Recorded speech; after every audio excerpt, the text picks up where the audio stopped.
Hey guys, how are you all? Welcome back to my channel. So, today we are gonna see, what if Naruto met TMNT team in New York, Naruto x Ninja Turtles, movie. So before we start, go check out the author of this fanfic Shindou Uchiha, link is in the description, and also subscribe to our channel, and like this video, so let's begin the story. This information that is about to be presented in your eyes is highly classified. I have made a decree that no man shall be told this information, but it looks like it will have to be presented to your trustworthy mind today. Read on. Tsunade, Lady 5th. The attack on the Chunin exam arena was just beginning to unfold.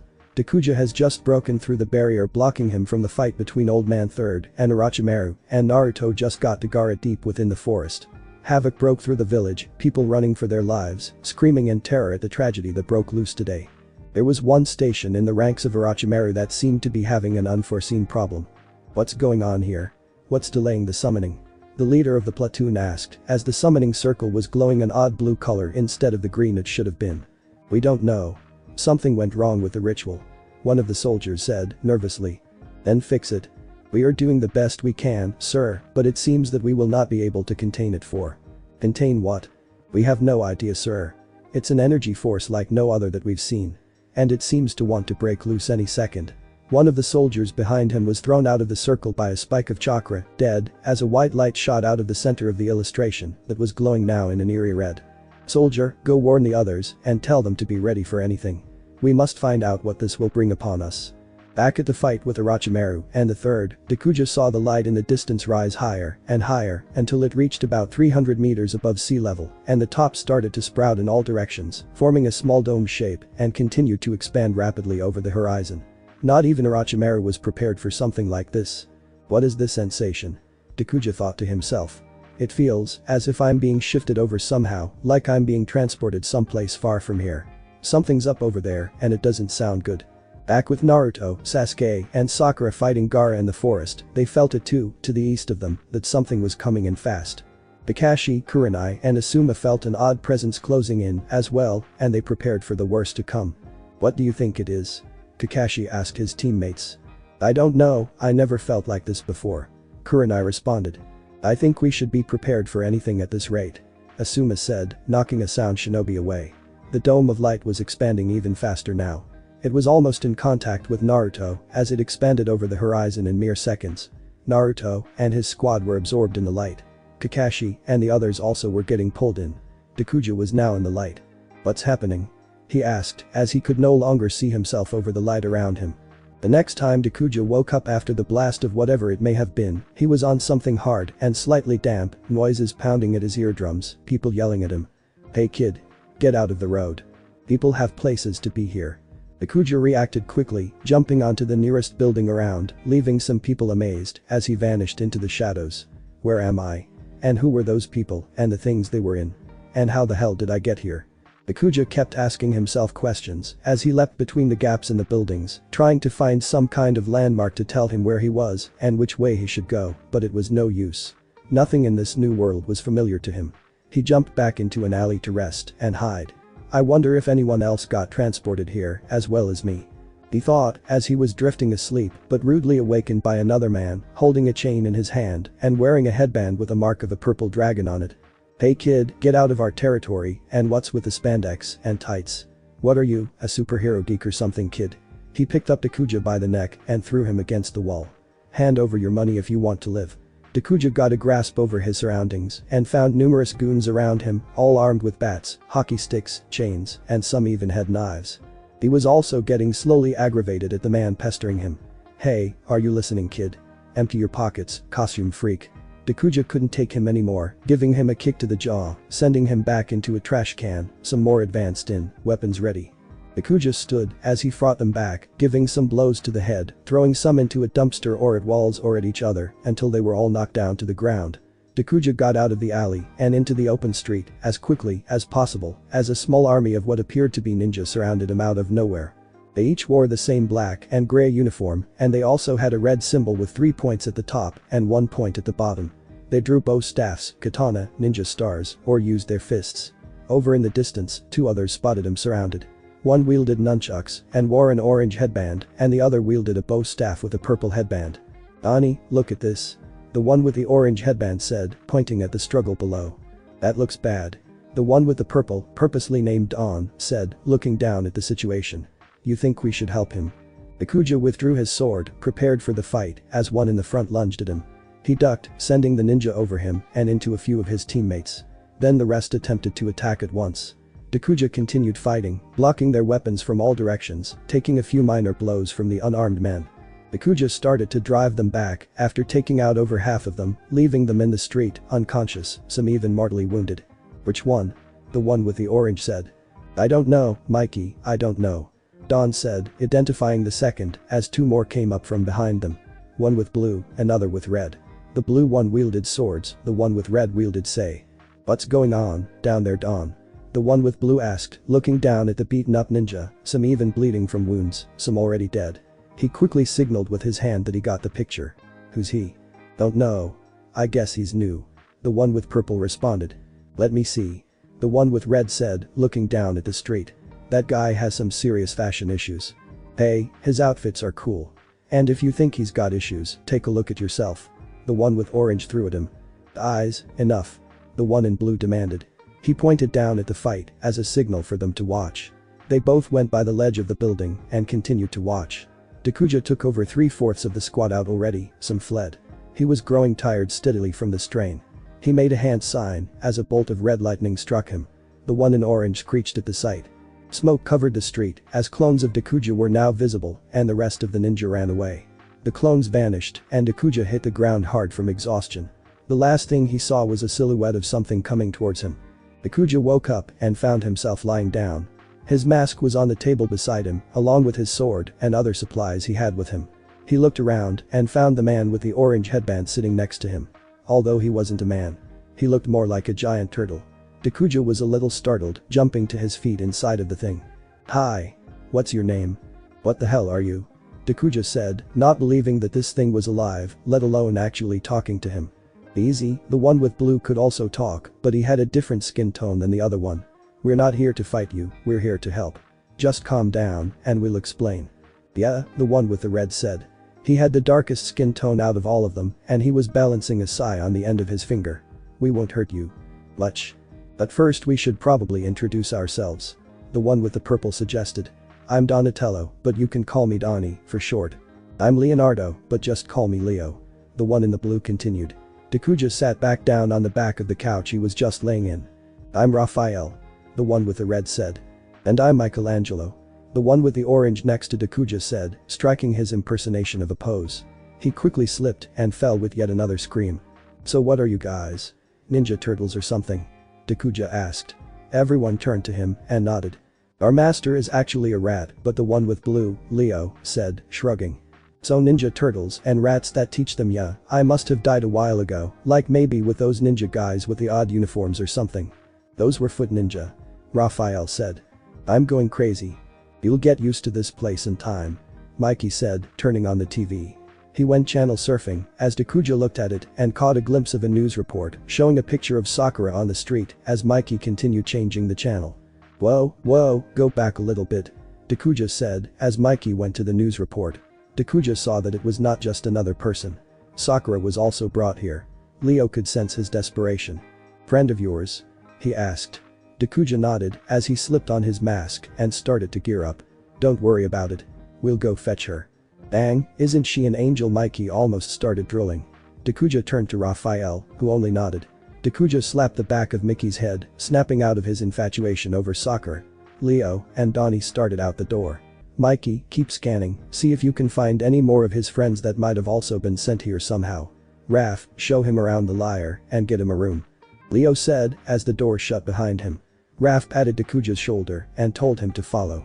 He showed him where the kitchen and bathroom was and told him to choose an empty room to stay in.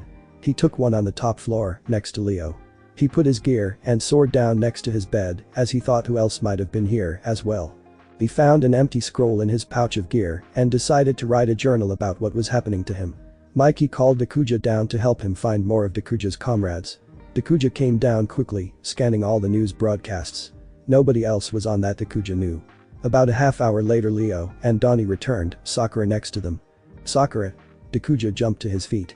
Sakura's eyes lit up in relief as she jumped into her friend's arms, holding back tears of happiness.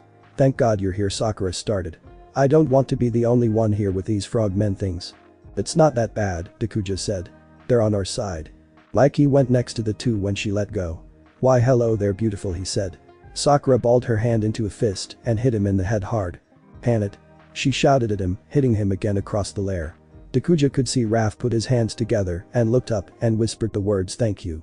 I'll set her up with a room and show her around. Dakuja said. Let's all get some rest and see if we can find others in the morning. Dakuja almost turned around when he heard the door with odd markings move open to a shaft of some kind. Two people came out, one man and the other a girl.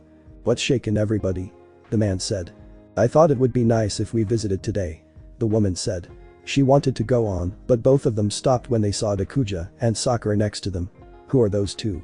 We'll explain over some pizza. Right now, I think we should wait until Master Splinter comes back. Leo whispered to the redhead. Guys, meet Casey and April. They're friends of ours. Both Sakura and Dakuja waved. And their names are Casey asked. Oh I forgot to ask Leo. I'm Dakuja. Dakuja said, already ahead of Leo's question. And I'm Sakura she added. Well that answered that question. April said. At least there's another girl around here I can talk to. Well, now I'm going to show her around, get her a room, and get her to know the place better. Dakuja said, escorting Sakura to the kitchen. A few minutes later the tour of the lair was over and Sakura got settled in a room on the first floor. Do you think that we're the only ones here? Sakura asked Dakuja, still in the room. We might not, hard to tell right off the bat. Dakuja replied. Do you think we'll get back home? Sakura's face looked more serious. Of course we will. Dakuja sat on the bed next to her. If we get in here, there's got to be a way out too. I wonder what will happen to us when we get back, Sakura continued. I have no idea. But right now isn't the time to think about it. We got to get some rest. Dakuja got up to leave. Good night. Dakuja said, jumping up to his room to get some sleep. Sakura smiled as she went out like a light from the rush they had today. Up at the foot headquarters Orochimaru and Kabuto broke through the gangs of foot ninja as they went up to the top floor to confront the leader of them. Once they got up to the top floor, leaving all of the foot ninja dead behind them, they found what appeared to be their boss. Welcome. The man up front said. I've been expecting you. Oh really? Orochimaru responded, unsure of what to think of him. Yes, in fact I've been hoping you'd drop by. My name is Orokusaki. Take a seat. I have a deal to propose to you. Orochimaru turned to Kabuto and they each nodded to each other, taking a few steps forward. I've heard that you're quite the man, he continued. And I can use your help. I have had encounters with these freaks that are jeopardizing my operations. And you want us to help you track them down? Orochimaru interrupted. Exactly. And I've also heard you have a problem with someone as well, yes. There are a few that we wish to get rid of. Kabuto remarked. Then why don't we join our forces? Come together for a common goal. It will make our lives so much easier if we work together to get rid of the thorns in our sides. What do you say? Orochimaru took a moment to think. Very well. But we will require special quarters for our own purposes. Consider it done. And we have a guest at the foot of the building. She is with us. Let her in and tell her the details. Orokusaki made a motion to a few ninjas to get the guest and called Baxter Stockman on the intercom and had him prepare his new comrades a place in the building. Then Orochimaru and Kabuto led themselves on a tour of the place. Well that went well. Kabuto remarked, pushing his glasses up a bit. Yes, I almost feel pity attempting to double-cross the man to gain his forces and military.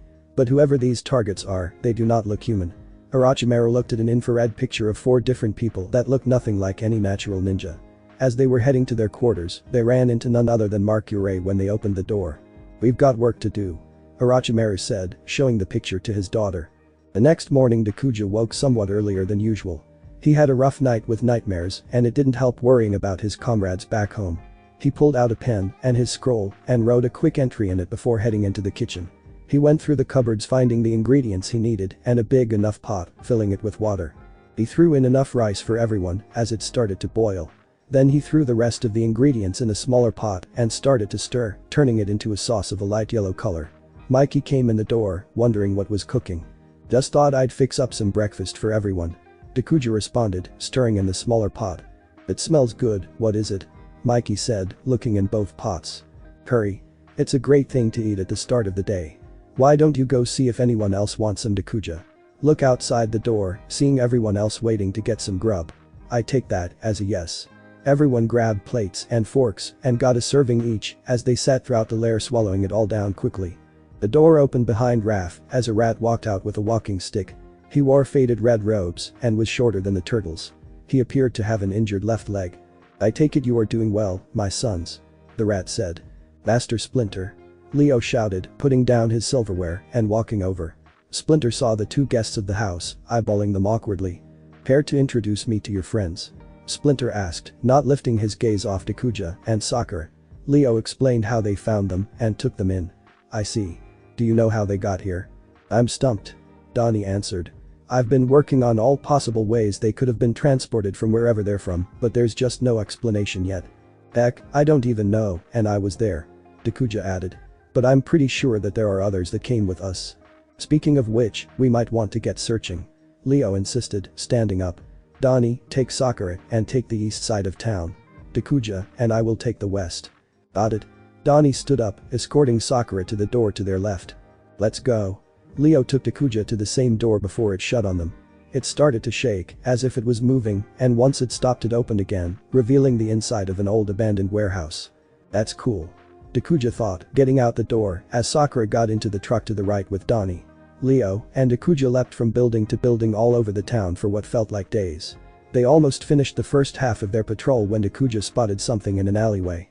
Hinata and Kiba were captured by a gang. They all wore suits and they had guns. They were thrown into a delivery truck and the door was shut behind them. Takuja stopped, looking down at the truck which was on the move in the opposite direction. Leo saw it too, getting out some sort of comm device as it flipped itself open. "Donnie, we've got something. It's a black delivery truck heading north," Leo said. "Way ahead of you, Leo." Takuja could hear a faint response over the intercom as the truck he saw before sped past them in pursuit of the truck. "Donnie, I thought I told you to look on the east side." "We did. You're the one with no sense of direction. Spare us the details," Takuja shouted, starting after the truck on foot. "Let's go." "Donnie, slow down a little, we're hitching a ride." "Roger." The truck Donnie and Sakura were in was slowing down. Takuja leaped over to it, landing on the hood, startling Sakura a little bit. Leo jumped on and landed on the roof. "Donnie, can you get any closer?" "Working on it." Donnie hit a red button next to the steering wheel as the vehicle sped up quickly. It almost threw Takuja off balance and on the road. He looked back and raised his fist at Donnie. "Sorry." They were almost on the other truck's bumper now. Takuja was ready to jump on it and break out his friends. As soon as they got close enough for him, he jumped onto the captor's getaway car's roof. Inside, Kiba smelled something. "That scent, I think we're being rescued," Kiba said, stroking his dog, Akamaru, which was currently unconscious. Hinata gave a faint smile. Takuja stabbed his blade through the roof as the chains led them both through the floor as well, cutting the fuel line and leading the truck to come to a gradual stop. The two captors crawled out of the car. Takuja opened the back hatch and found Kiba and Hinata tied up. "You two okay?" he asked. "Yeah, just dandy," Kiba replied sarcastically. "You mind cutting us loose now?" Takuja withdrew a kunai and cut the two captives free. "I didn't think anyone else was here with us," Hinata stated.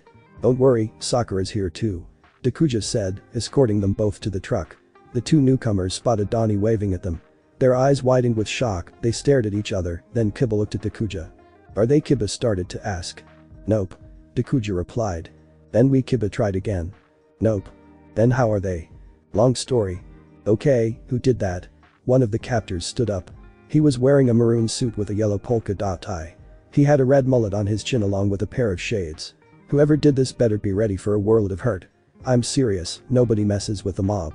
"Who's this oddball?" Takuja asked. "Yeah, like we know. He's the one who captured us," Kiba said. "And he really was a handful. You guys had a problem with a guy in a suit." "That does it, waste him," the leader shouted. The two of the captors pointed guns at them and started firing. Takuja narrowly escaped the first one. "I can see why. What kind of weapon is that?" "We don't know, and quit asking stupid questions." Leo came out of nowhere and knocked out one of them. "You guys have never seen a gun before." Each of them shook their heads. "Where do you guys live, the Stone Age?" "And you came from Star Wars." Kiba backfired. "We don't have things like this where we live." Leo knocked out the guy on the other side. "You four need to do some research. Or you won't last very long here." They all got in the truck and went back to the lair to drop off the newcomers and show them around.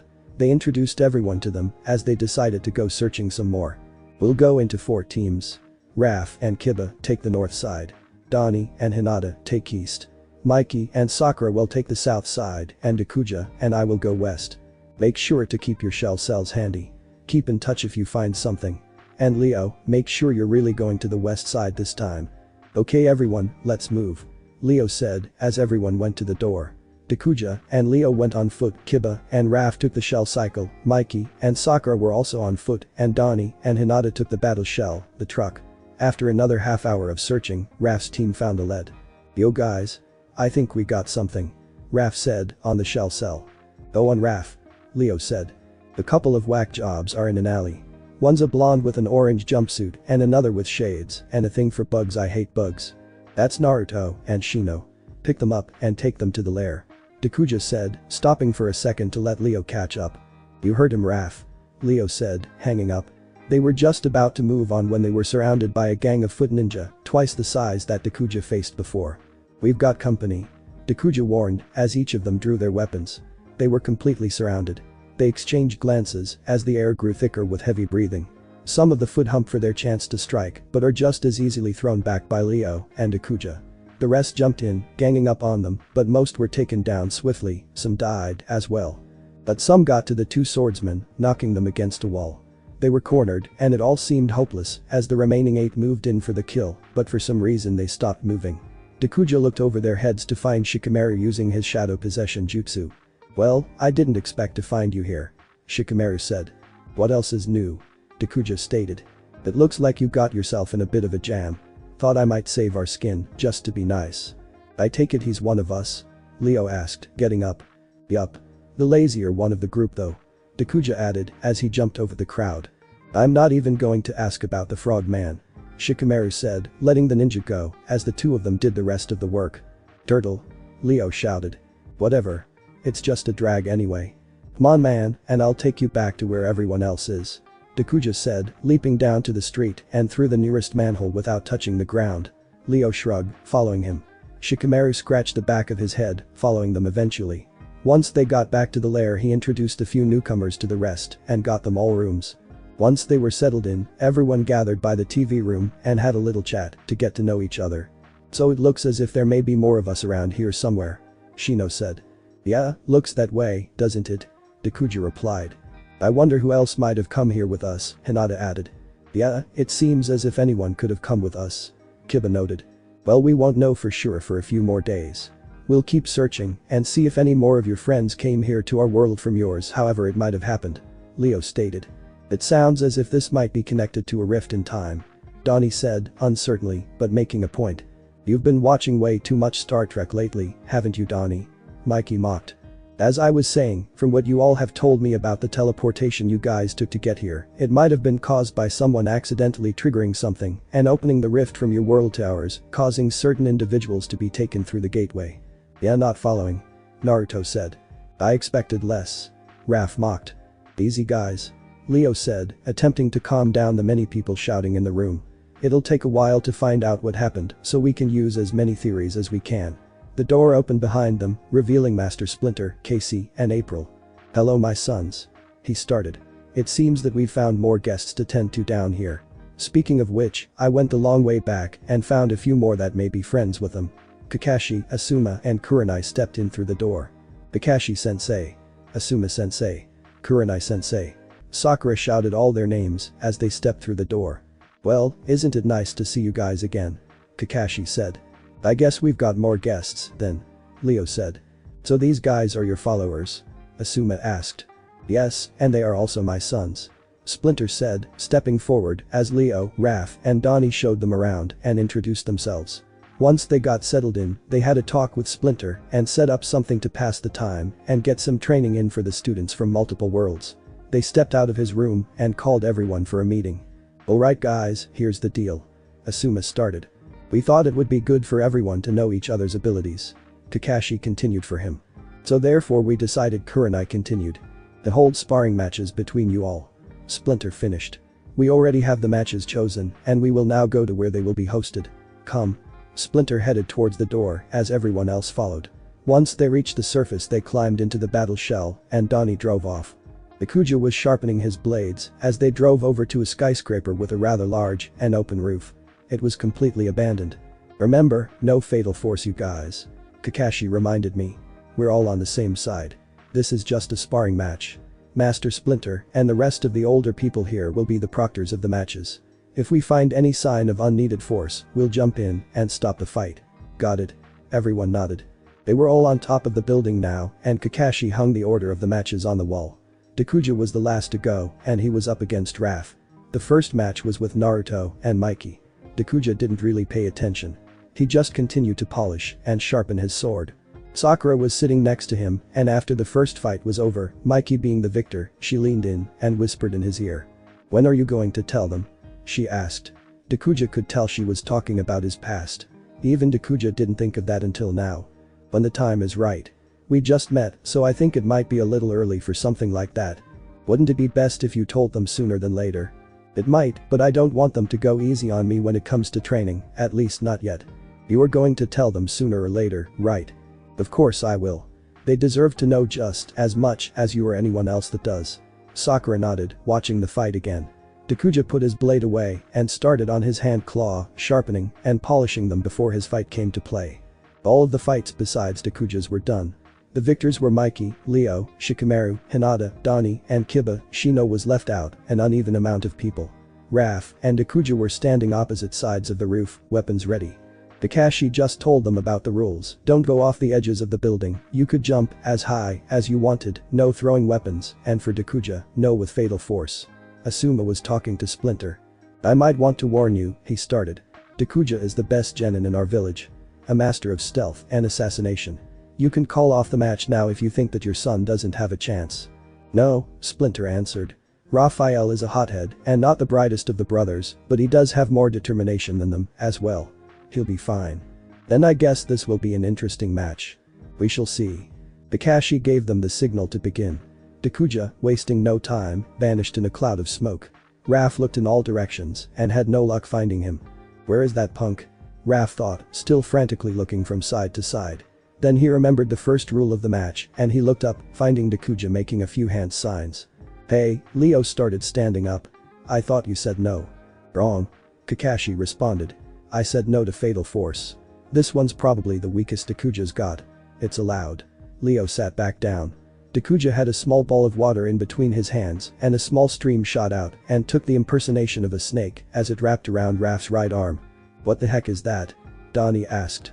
That's Dekuja's water viper jutsu. He uses chakra to make it out of water, but it's still solid and unbreakable, and he controls every move with his hand. He can do practically anything with it he wants. Kiba responded. Dekuja pulled his arm back and Raph was sent up towards him. Dekuja prepared an attack and Raph drew one of his sai for defense. He was prepared to throw it, but then he remembered the rules, he couldn't throw weapons. Instead he held it in his hand, blocking Dekuja's incoming foot. Dekuja tried again, this time with his fist, scoring a blow to Raph and sending him back down crashing into the cement floor they were on. Dekuja landed a few feet away from his opponent. It looks like it's over. Shino remarked. The fights just began. And Raph isn't the one to give up so easily. Donnie replied. Dekuja was breathing heavily, Raph was heavier than he thought he was. And just as he thought it was over, Raph jumped out and gave him a kick to the head, sending him out of the boundaries of the battle, falling to the street. Dekuja equipped his hand with a claw and stabbed it into the side of the abandoned skyscraper, sliding down a little more, but came to a stop in a few seconds. Oops, Raph said, staring over the edge, seeing Dekuja hanging by a thread with his hand claw. According to the rules, Kakashi started. The combatants cannot go outside the edges of the building. However, Raph knocked him off the edge, so therefore, Dekuja is the victor. Bang, Mikey said. Who would have thought that Raph would lose because he forgot about the rules? I didn't see that coming, Donnie stated. Off on another rooftop, a foot ninja was wielding a bow and arrow, aiming at Dekuja, which was rendered helpless at the moment. He drew back his arm, took aim, and let the arrow fly through the air towards its target. The arrow was cutting through the air, not losing its target. Dekuja saw a glimmer of light out of the corner of his eye. He turned to look and found the arrow heading right for him. He used chakra to get a grip on the wall, letting go of his sword. He used one free hand to catch the arrow midair and another to throw a kunai at the foot soldier, hitting him in between the eyes. He dropped the arrow and took his sword from out of the wall and leapt up to tell the rest about the uninvited guests. Eyes, Dekuja stuttered. We've got. We know. Leo said, pointing to the building across the street. The roof was covered in ninja, numbered over the hundreds mark. Dekuja gave a low whistle as he braced himself for the attack to commence. The foot soldiers stared them down and then oddly spread into two sections, leaving a gap in between them. Then an extremely large man with a purple dragon tattoo on one arm and the foot symbol on the other. He was dressed in a large black shirt with ripped sleeves. He had a ponytail of his hair tied on the back of his head. He also had 3 scars on his left cheek. "What the hell is that?" Dakuja said, pointing his finger at the oversized being. "My first thoughts exactly," Raph replied. "His name's Hun. Looks more like an it to me." "True. Very true. It looks like the turtles have friends." "No matter. Foot ninja, attack," Hun said as the foot ninja flew across the street and towards the other building with their targets. Dakuja leapt to the edge of the building and pulled out some shuriken. "Sweet, target practice," he said, throwing 6 shuriken, hitting 4 ninja as they fell on the street below. The other ninja drew swords or some other kind of weapon. Dakuja drew his sword and hand claws. He took a stance and vanished instantly. He reappeared across the street in front of Hun, and after a few seconds numerous foot soldiers fell in a bloody mess to the street below, raining on the concrete sidewalk, coloring it a putrid red color. Hun grabbed him by the throat and threw him back across the street, sliding on the building and hitting a ventilation system, crushing it under the force of Hun's toss. "He's going to feel that in the morning," Mikey said. Naruto nodded.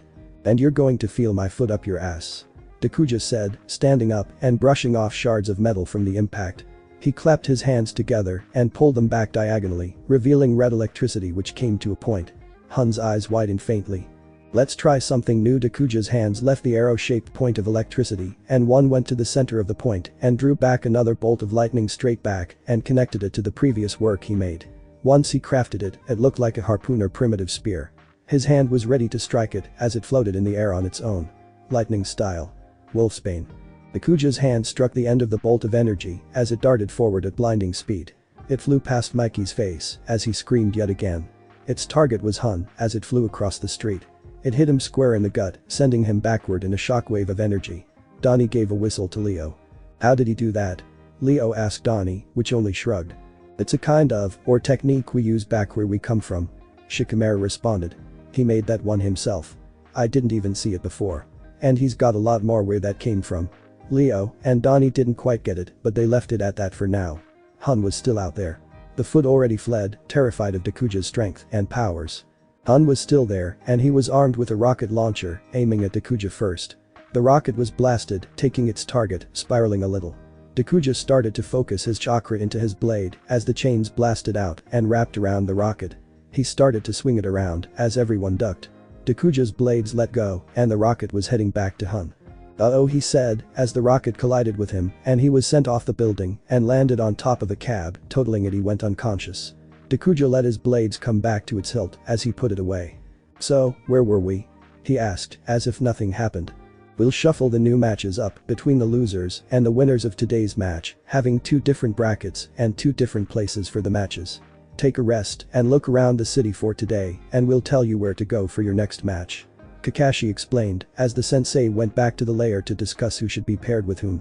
Dakuja stretched for a second and left to explore where he'd be staying. Raph said someone should go with him just in case he got into trouble. "Did you see how he handled it a few seconds ago?" Donnie started. "I think he'll be fine if he gets into a jam." "He's right," Naruto cut in. "Dakuja can handle himself easily. Believe me, we've seen him fight tougher than a few thugs and a fat guy." "Alright, I get it," Raph yelled. "I'm going back home. You guys make sure you get some rest for tomorrow." "Right," Shikamaru said. Dakuja was found a lot around the city. He learned a lot as well.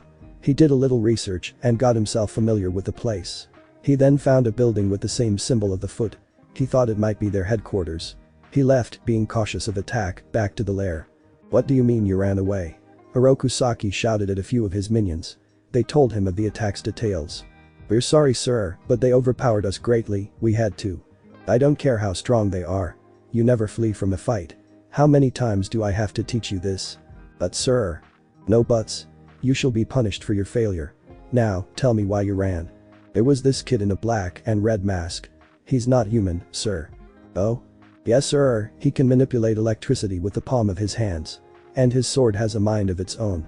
It sounds like the thorn in my side also came here." Orochimaru cut in once he entered the door. "Are you saying you know who they're talking about, Orochimaru?" "Yes, all too well. I do not blame them for running from him. His powers are off the charts. All of that drove me to beat me." "He's after you?" I don't think he knows I'm here just yet. If he did, you would have met him in person by now. And why is he after you? Partly because I captured and experimented on his clan to try and unlock their secrets to their strength for myself, but mainly to get his friend back. And who is this friend? An old comrade from his childhood and my daughter. So he's after her? Yes. Even I have problems with him. They cannot be blamed for running in their first confrontation. Orokusaki turned to his soldiers. How many casualties? 22 dead, 40 wounded. I see. And has anyone had any contact with Hun? The door opened. Hun was at the door, bandaged and bruised from his fall. That answers that question. Stockman. Already on it, Master. Baxter Stockman said over an intercom. Very well. We shall see if we can get this. What's his name? Ikuja Amaratsu. Orochimaru interrupted.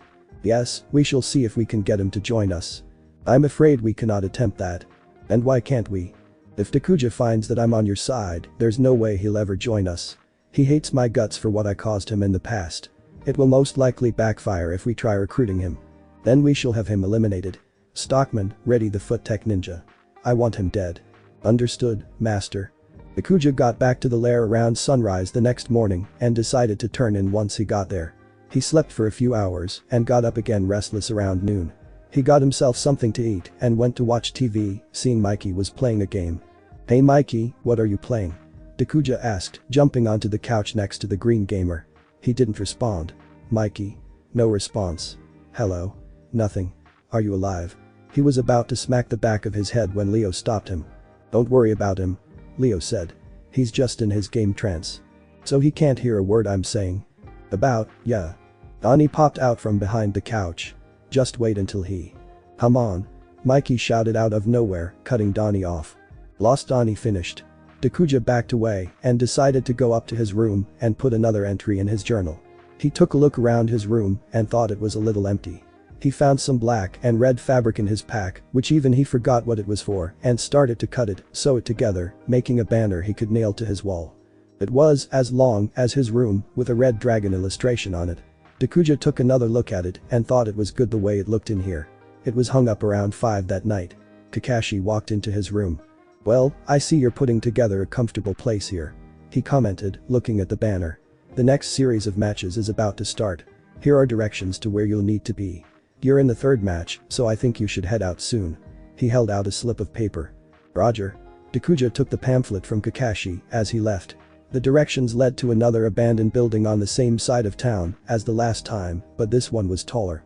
He arrived before the first match started. Since he had some spare time, he figured he'd come up with some new things until his match began. He was up against Kiba, and since he had, as well, he could use whatever he wanted. He just couldn't leave the roof of the building. His match was called, and Kiba and Akamaru came up to the field. Takuja walked up with his sword already drawn. Alright, Kakashi said, standing between the two. You two already know the rules against drawing weapons and are negated because you both use them, correct? Both Kiba and Takuja nodded. Akamaru barked with excitement. Just don't kill each other, okay? Start. He jumped out of the way. Kiba didn't waste any time, making a hand sign. Here I go. Tunneling Fang. He shouted, making himself rotate violently in a projectile motion towards Takuja. He jumped out of the way just before it would have hit him, loosening his hands, letting something fall that Kiba didn't count on. But the threads? Kiba thought, as his body was getting bound by threads all over, rendering him pinned down, skidding on the hard concrete roof of the building. You're kidding. Already he's pinned down. Kurenai commented. Not the brightest of your students, is he? Kakashi replied. He wanted to get it over with quickly, and he didn't see that Takuja already had a trap ready for him. He charged right in. And now it's what he wanted. It's over for him. Damn it. How couldn't have I seen it? Kiba doubted his abilities. Well, that was just too easy. Takuja mocked. I didn't expect you to go running into something so simply made for you. I'll tell you what. Takuja loosened the threads, setting Kiba free. Let's have a rematch later. You in? Heck yeah, I am. Kiba said, jumping to his feet. Just tell me when and where. Here, midnight. See you then. This time around, I won't use threads. Takuja laughed. Kiba joined in. It looks like his relationship with everyone is really growing. Kurenai commented, seeing them acting almost like best friends. I guess this training is helping him connect with them. Kakashi continued. Alright. The combatants for the next match please take the field. Takuja and Kiba returned to the billboard they were on before their match. They sat next to each other. Dakuja put his blade away. I'll have to admit, you're a lot better than I thought. Kiba commented. Akamaru barked in agreement. Yeah, and you'll see that I'm a hell of a lot better than anyone thinks I am firsthand tonight. Looking forward to it. And I think a friend of mine will too. He pulled off his glove and bit his right thumb, making hand signs. Summoning jutsu. A small puff of smoke sprouted from a spot on the billboard. Revealed after a few seconds was Hishimaru, a small dragon. He could stand on your hand. He had purple skin, black wings, and a few small black ink illustrations here and there. Whoa, where are we? Hishimaru asked. We'll explain later. Dakuja responded. And who the heck are those guys? Hishimaru flew over and studied Mikey. Hi. Mikey screamed, falling off the billboard. Kiba and Dakuja burst out laughing. Hishimaru flew back over to Dakuja, hiding from Mikey, who was currently after him. The matches ended after about half an hour, and Dakuja and Kiba got to know each other rather well and became good friends. The victors of today were Leo, Donnie, Hinata, and Mikey. Okay you guys. The ones who won this tournament will come here again for their matches. The losers of today will go someplace else where we will get the directions for that place tomorrow. Take a look around or you can turn in. Either way, the matches will be at the same time tomorrow. Kurenai continued. Well, Dakuja, what are you going to do? I'm going to take another look at some places I haven't seen yet. I want to get familiar with the entire town. Just don't forget our match, you hear? Like I'd ever miss it. Hishimaru, follow Kiba back to where we stay, alright? Yes, sir. Hishimaru gave a salute. See you guys later then. Dakuja then jumped over the edge of the building and out of sight. The van nearby had a group of people in it and they worked for the foot. One was on an intercom. We have the target in sight, heading westbound on 10th Street. Then deploy them and make sure you don't lose him. Hirokusaki was on the other line. Roger that. They're on their way. A door on the back of the van opened up, revealing a group of ninja with blue uniforms. They each touched a spot on their chest and they vanished from sight. Dakuja was taking a look at Central Park. The clock rang 11 times, telling him he should get back for his rematch against Kiba later this evening. On his way back, he felt a presence. He turned swiftly, but saw nothing. I must be seeing things. Dakuja thought as he rubbed the back of his neck, starting on his route to where his match would be held. He felt something pierce his neck, then a tingling sensation as he lost consciousness. A ninja came back into view. Eagle to nest, target apprehended. He or she said. Roger that Eagle, bring him back to Cloud. Sir, yes sir. The ninja threw Dakuja's limp body over his shoulder, touched a spot on his chest again, and they both vanished. Almost 15 minutes after midnight. Kiba is pacing back and forth, wondering what's keeping Dakuja. Donnie is in the battle shell next to the building. What's taking him so long? Kiba thought. He should have shown up by now. What do you think of Akamaru? The dog in his shirt barked. You're right. Something isn't right here. He turned to the edge of the building and jumped next to the battle shell. Hey Donnie, he started. Something's wrong. Dakuja would never miss a match, especially one he scheduled. I'll try tracking his shell cell.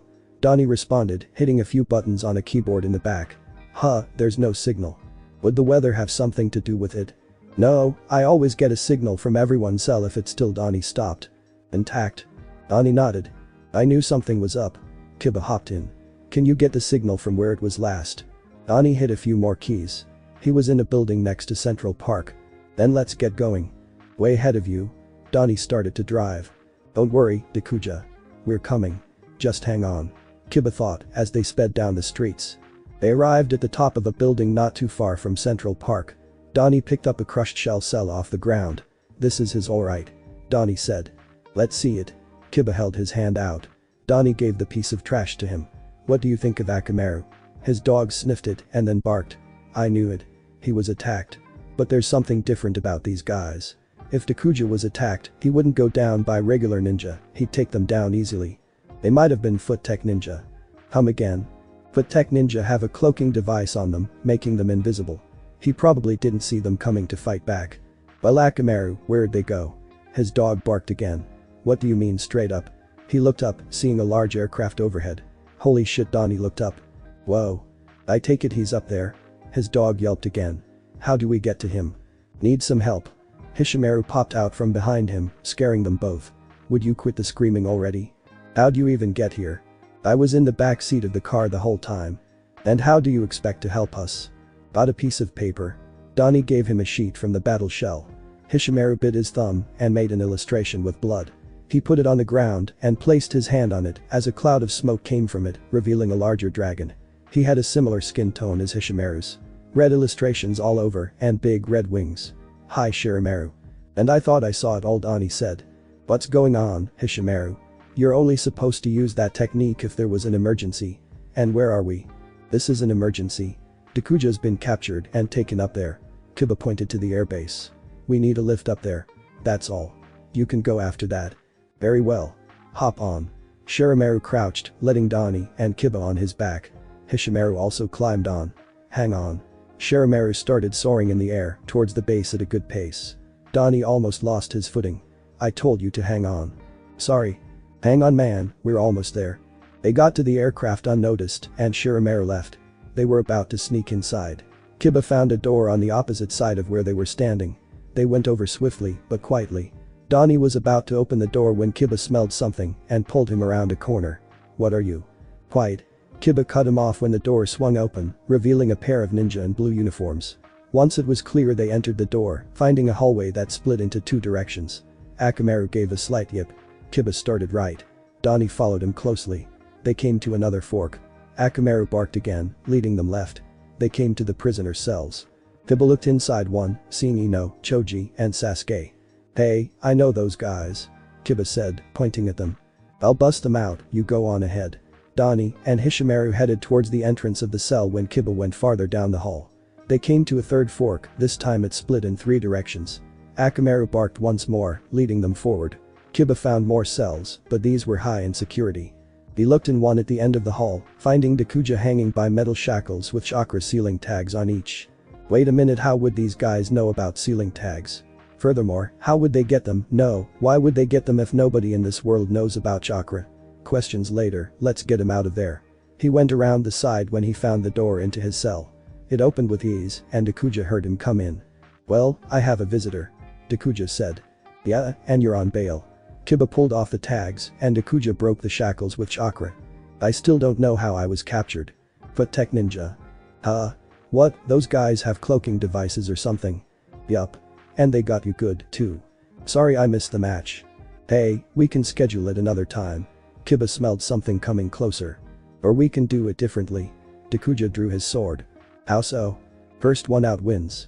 And keeps track of how many guys you take down. Just in case we have a tie. Ani's here, busting out Ino, Choji, and Sasuke. What about him? He can handle himself. Ready? A few shots down the hall. Hopefully. They started out the door when a group of foot ninja came out in front of them. Dakuja found a fire extinguisher next to him. He picked it up and used the sword to cut the top off. It flew at the crowd of ninja and knocked them all out in one shot. Free for me. Dakuja mocked, dashing out the door. Kiba ran after him. More ninja were found down the hall.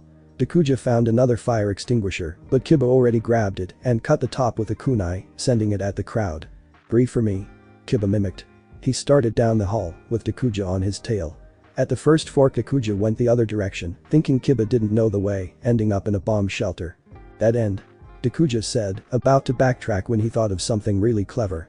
He took off his mask and looked around the area. Donnie was already out of this prison hold. Kiba was on the verge of it. He pulled out a paper bomb and placed it on one of the bigger bombs in the place. He made a mad dash to get out before it all went bang. He caught up with Kiba at the end. They went to jump over the edge, both getting into a tie. The tie, huh? Kiba asked. Yeah. So how many enemies did you get down? Dakuja asked. 15. And you? The base blew up behind them. Kiba looked back at it. All the rest. And the airbase. Let's just leave it at a tie. But that was fun. Let's go again. The next time you get captured by an invisible ninja. You're on. But one question. Yeah? Can you swim? Yeah. Why? We're about to, Kiba pointed down at the river below. Cannonball. Dakuja shouted. Kiba just laughed as they hit the water. Donnie found them and led them through a tunnel up to the pool of water in the lair. Sasuke, Ino, and Choji were already there. That was tight. Dakuja shouted, emerging from the pool. Kiba came up soon afterwards. You're right. Let's go again. Kiba shouted. We should. Shouldn't we? Yes we should. That was awesome. Not right now you're not, Kurenai started. You're both soaking wet. Kiba and Dakuja looked at each other. So? Kurenai just sighed, throwing them each a towel to dry off in. We should all go next time. Leo said. Ino and Sakura stared at him sarcastically. What? It's an idea. I second the motion. Mikey shouted. You'd second any motion, Mikey. Kiba mocked. I am third. Raph added. All in favor? Donnie asked. Aye. All the guys shouted. The girls kept silent. Then it settled. The guys will go and the girls will stay. Donnie, hook in a radar system. And try to find one that's really big. I'm talking huge. Kiba shouted. I'm on it. Donnie picked up a bag of tools. But right now, we should rack. I'm upset that Kiba went up to his room. In more ways than one, Dakuja added, also heading up to his room. Shut up. What? It's true. 1 second, Kurenai said, stopping the two of them. We're short on rooms, so 2 people will need to split one so we have enough. I wouldn't mind bunking with Dakuja. Kiba noted. Then it settled. Move your stuff up. Leo, we'll need a spare bed. Leo left and Kiba went to get his things. Dakuja headed up to his room. Stockman, report. Oroku Saki demanded as Baxter Stockman entered. The subject escaped, master. But I'm doing my best to upgrade security as we speak. He won't break out again. He also won't fall for the tech ninja again. Oroku Saki noted. Don't worry, master, I'm already on upgrading them and other forms of attack. He won't get away on my watch. As much as you try to make it sound like it's not as bad, you have still failed me. Stockman, he pulled out a silver hand claw. Do you remember the price of failure? No, master, please. A scream, blood and wrath went through the room. Dakuja woke up with Kiba in the hammock next to his bed. He got up in a short while after Dakuja was dressed. Morning. Kiba said, yawning. Early riser. Yeah, always was. Dakuja responded. Well, that's something we got in common then. That's so. That was fun yesterday, wasn't it? Heck yeah. I love tearing up bases. Especially blowing them up. I can tell. But I got to wondering. What is it? What if there are more people out here, more of us somewhere out there? What are we going to do? We're already running short on rooms. Then we'll have to bunk 2 to a room, as we're doing now. But won't it get a little cramped down here? What if they kick us out? They're not like that. And besides, they enjoy our company. They live with just the 5 of them down here all the time. Now they have someone to talk to besides each other and they made new friends. You can stop worrying. They won't kick us out. Let's get something to eat and beat Mikey to the TV. What are we waiting for? Let's go. Kiba jumped out of bed and rushed for the closet with his clothes in it. We'll have to keep it down because the rest are asleep. Dakuja remembered, slipping on his mask. Kiba nodded in response. He got dressed and they stepped outside their room, finding everyone else awake. They looked at each other in uncertainty as Leo put his hand on Dakuja's shoulder. Have a good night's rest? Leo asked. You slept in until noon. Kiba whistled. So much for an early riser, eh? Both of them busted out laughing as they both went out to grab lunch now. Dakuja was stopped after a few seconds with Leo's hand again on his shoulder. Need something? Dakuja asked. Leo grabbed something off the back of his neck and it had a beeping red light. He called Donnie over. Oh boy, Donnie said, examining the piece of equipment. What is it? A tracker. Leo interrupted. Apparently from the foot. Good one, Dakuja. Sasuke shouted from a distance. Looks like the master of stealth isn't as good as we thought. Shut it, Sasuke. For all you know, you could have one. Yeah, right. Actually, Raph said, pulling one off the back of his neck. He is. What? And the Uchiha clan goes down in flames. Dakuja responded, turning around. Sasuke glared at him fiercely, Sharingan flaring. So do these two. Mikey said, pulling one off of Choji and Ino. Looks like we were all tricked. Choji commented. A loud blaring noise came across the room. Donnie rushed to his desk. Someone tripped the security. He shouted. I'll handle it. It's my responsibility. Dakuja said, gearing up. You weren't going alone. Kiba said. You didn't get bugged. So what? I'm not letting you go by yourself. Kiba woke Akamaru. Okay then, be on your guard. Donnie, where are they? Go out that door and turn left. Then take a right and another left and you should run into them there. Got it? Let's go, Kiba. Dakuja ran out the door. Donnie gestured towards Kiba and Akamaru hot on his tail. They were long gone when Donnie saw something important. Not good, Donnie said, sweating. What is it? Raph responded, touching one of his sails. Look for yourself. Raph walked over and stared at the screen. It showed the image of 4 men with different weapons and each wore a red cape and a samurai hat. Oh boy. Kiba and Dakuja got to the location and saw the 4 men. They stood armed and ready for their attack. Nice hats. Dakuja commented. Ready. Damn straight. Kiba cracked his knuckles. Good. Let's take out whatever they call themselves. Dakuja drew his hand, claws, and sword. Kiba gave Akamaru a food pill. His fur started to turn a reddish shade. Kiba made a hand sign as his dog hopped onto his back. Beast mimicry. Man-beast clones.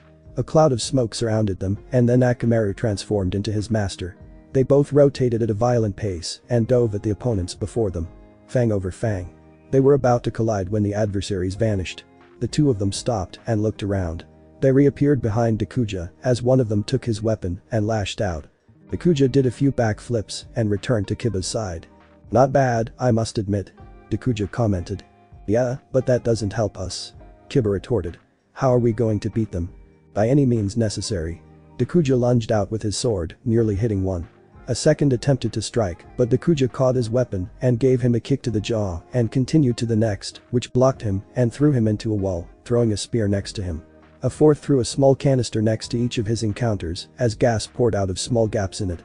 Dakuja and Kiba were caught off guard and now unconscious. One of the soldiers put his hand over one ear. "We have them." "Good, bring them here ASAP." "Understood." He nodded to his teammates as they picked them up and carried them to who knows where. Dakuja woke again strapped to a metal wall, along with Kiba next to him and Akamaru in a cage to his left. He also found a few more of his friends. "Am I seeing things, or is that?" Dakuja asked. "It is I, the Hidden Leaf Village's handsome devil. Rock Lee," Lee said, with a grin. "How many times are you going to say that?" Kiba roared. The door swung open, showing a familiar face to Dakuja. The man cackled. "This brings back fond memories, doesn't it?" He laughed again, his eerie voice echoing through the room. Dakuja grew tense as he came through the doorway. "You son of a bitch," Dakuja shouted, starting to struggle to get free. A second man started through the door. Now, watch the language," Kabuto said, standing behind his master. "Screw your sorry ass. You better pray I don't break loose or you'll be experiencing a living hell. Did I not just say keep it to a minimum? There's a bad vibe growing in here. The bad vibe in here is you two fuckheads. You just don't listen, do you? Damn straight. Enough." Orochimaru stepped forward and locked gazes with his agitated captive, still struggling to loosen the clasps on his arms. "Some of these memories are getting to you, aren't they? Bringing you back to your childhood when I had you being held with the rest of your clan." He continued towards Dakuja, where his shackles were starting to crack. "It isn't easy, is it? Watching your entire family dwindle down to dust before you and not being able to stop it." "Shut your trap," Kiba shouted, rage in his eyes. "Getting a little aggravated, are we? I'll be out of your hair if you fulfill my request." He pulled a knife and put it at Dakuja's throat. "What do you say? His skin or yours?" "No dice. I'll give you a few hours to think it over. I'm sure you'll have a pleasing answer for me by then." He started out the door. "You're acting like a fool. Risking yourself for such an ignorant loser, such sympathy is an insult to a ninja.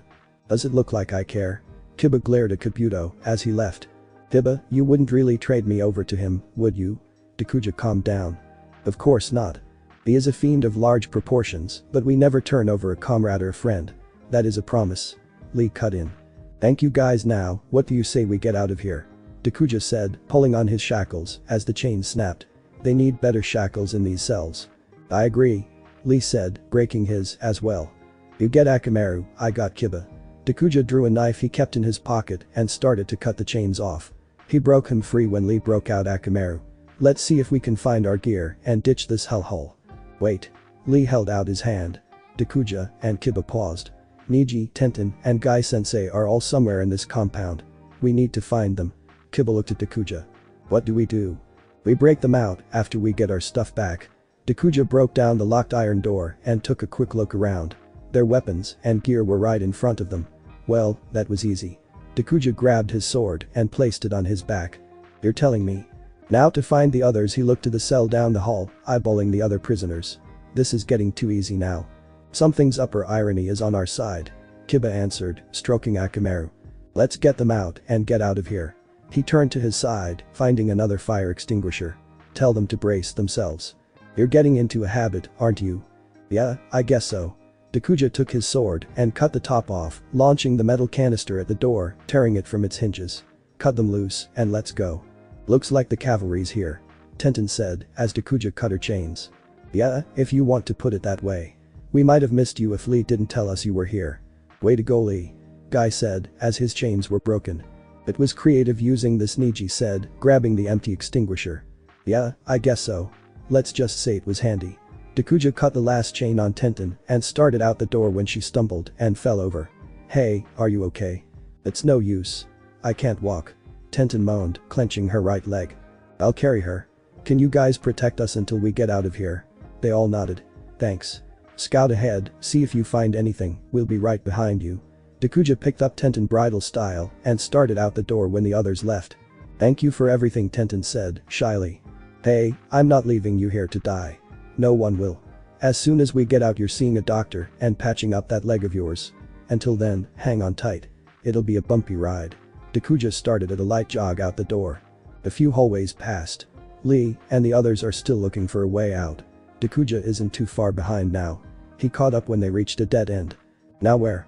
Dakuja asked, Tenten still in his arms. I don't know," Kiba responded. "Even though Niji's lost in this place, there doesn't seem to be a way out." "Well, I'd avoid something this desperate, but we have no way out. So we're going to make one. Are you guys ready?" "Hopefully," Kiba commented, looking around the area for weak points in the structure. Lee was getting anxious as footsteps came from down the hall. "Oh crap, everyone get ready," Dakuja said, taking shelter with Tenten around the corner. Kiba and the others took formation. A minute passed and still nothing. "Was it a false alarm?" Tenten asked, clutching Dakuja's arm tightly in fear and nervousness. "I don't know, I'll go check. Will you be alright?" "Of course." Dakuja turned the corner, seeing his new friends were with his old ones. "It's okay, it's safe." Dakuja picked Tenten up like he did before and took her around the corner. "Donnie, Leo, Raph, Mikey. Well, now that you're here, let's get out of here." "I'm not going to ask," Tenten commented.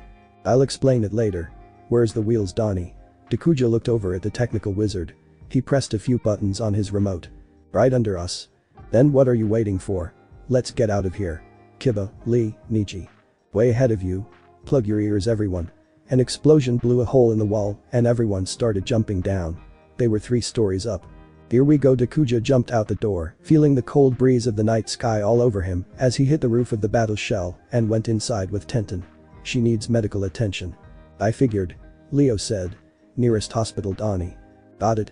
They drove off and dropped Tenten off at the hospital. Her leg was broken in a few places, but a few weeks on crutches and she'll be fine. They started to bring up the issue of the shortage of space in the lair. "If there's much more people to take in, we'll really get cramped in here," Kakashi commented. "If we have to, we'll find another place and split the groups up," Splinter responded. "But I no longer feel an aura around the city as I have before." "Are you saying that no one else is out there?" "Possibly, but we can't be too careful. We'll continue our search for a few more weeks and see if we come up with anything. Other than that, I say it's about time we settle down and relax. We have a long war ahead of us." Dakuja woke up the next morning after a rough night and got himself dressed. Kiba woke up after a few minutes and said his name, drawing his attention. "Yeah?" Dakuja replied, slipping on his mask. "Who do you, like?" Kiba asked, throwing on his jacket. "Huh? You know." "What? Do I really have to?" "Are you a man?" "Yes." "Here's your answer." "And who might you like?" "Hinata, easy. It's your turn." "No wonder you're so competitive towards Naruto." Dakuja sat down on his bed.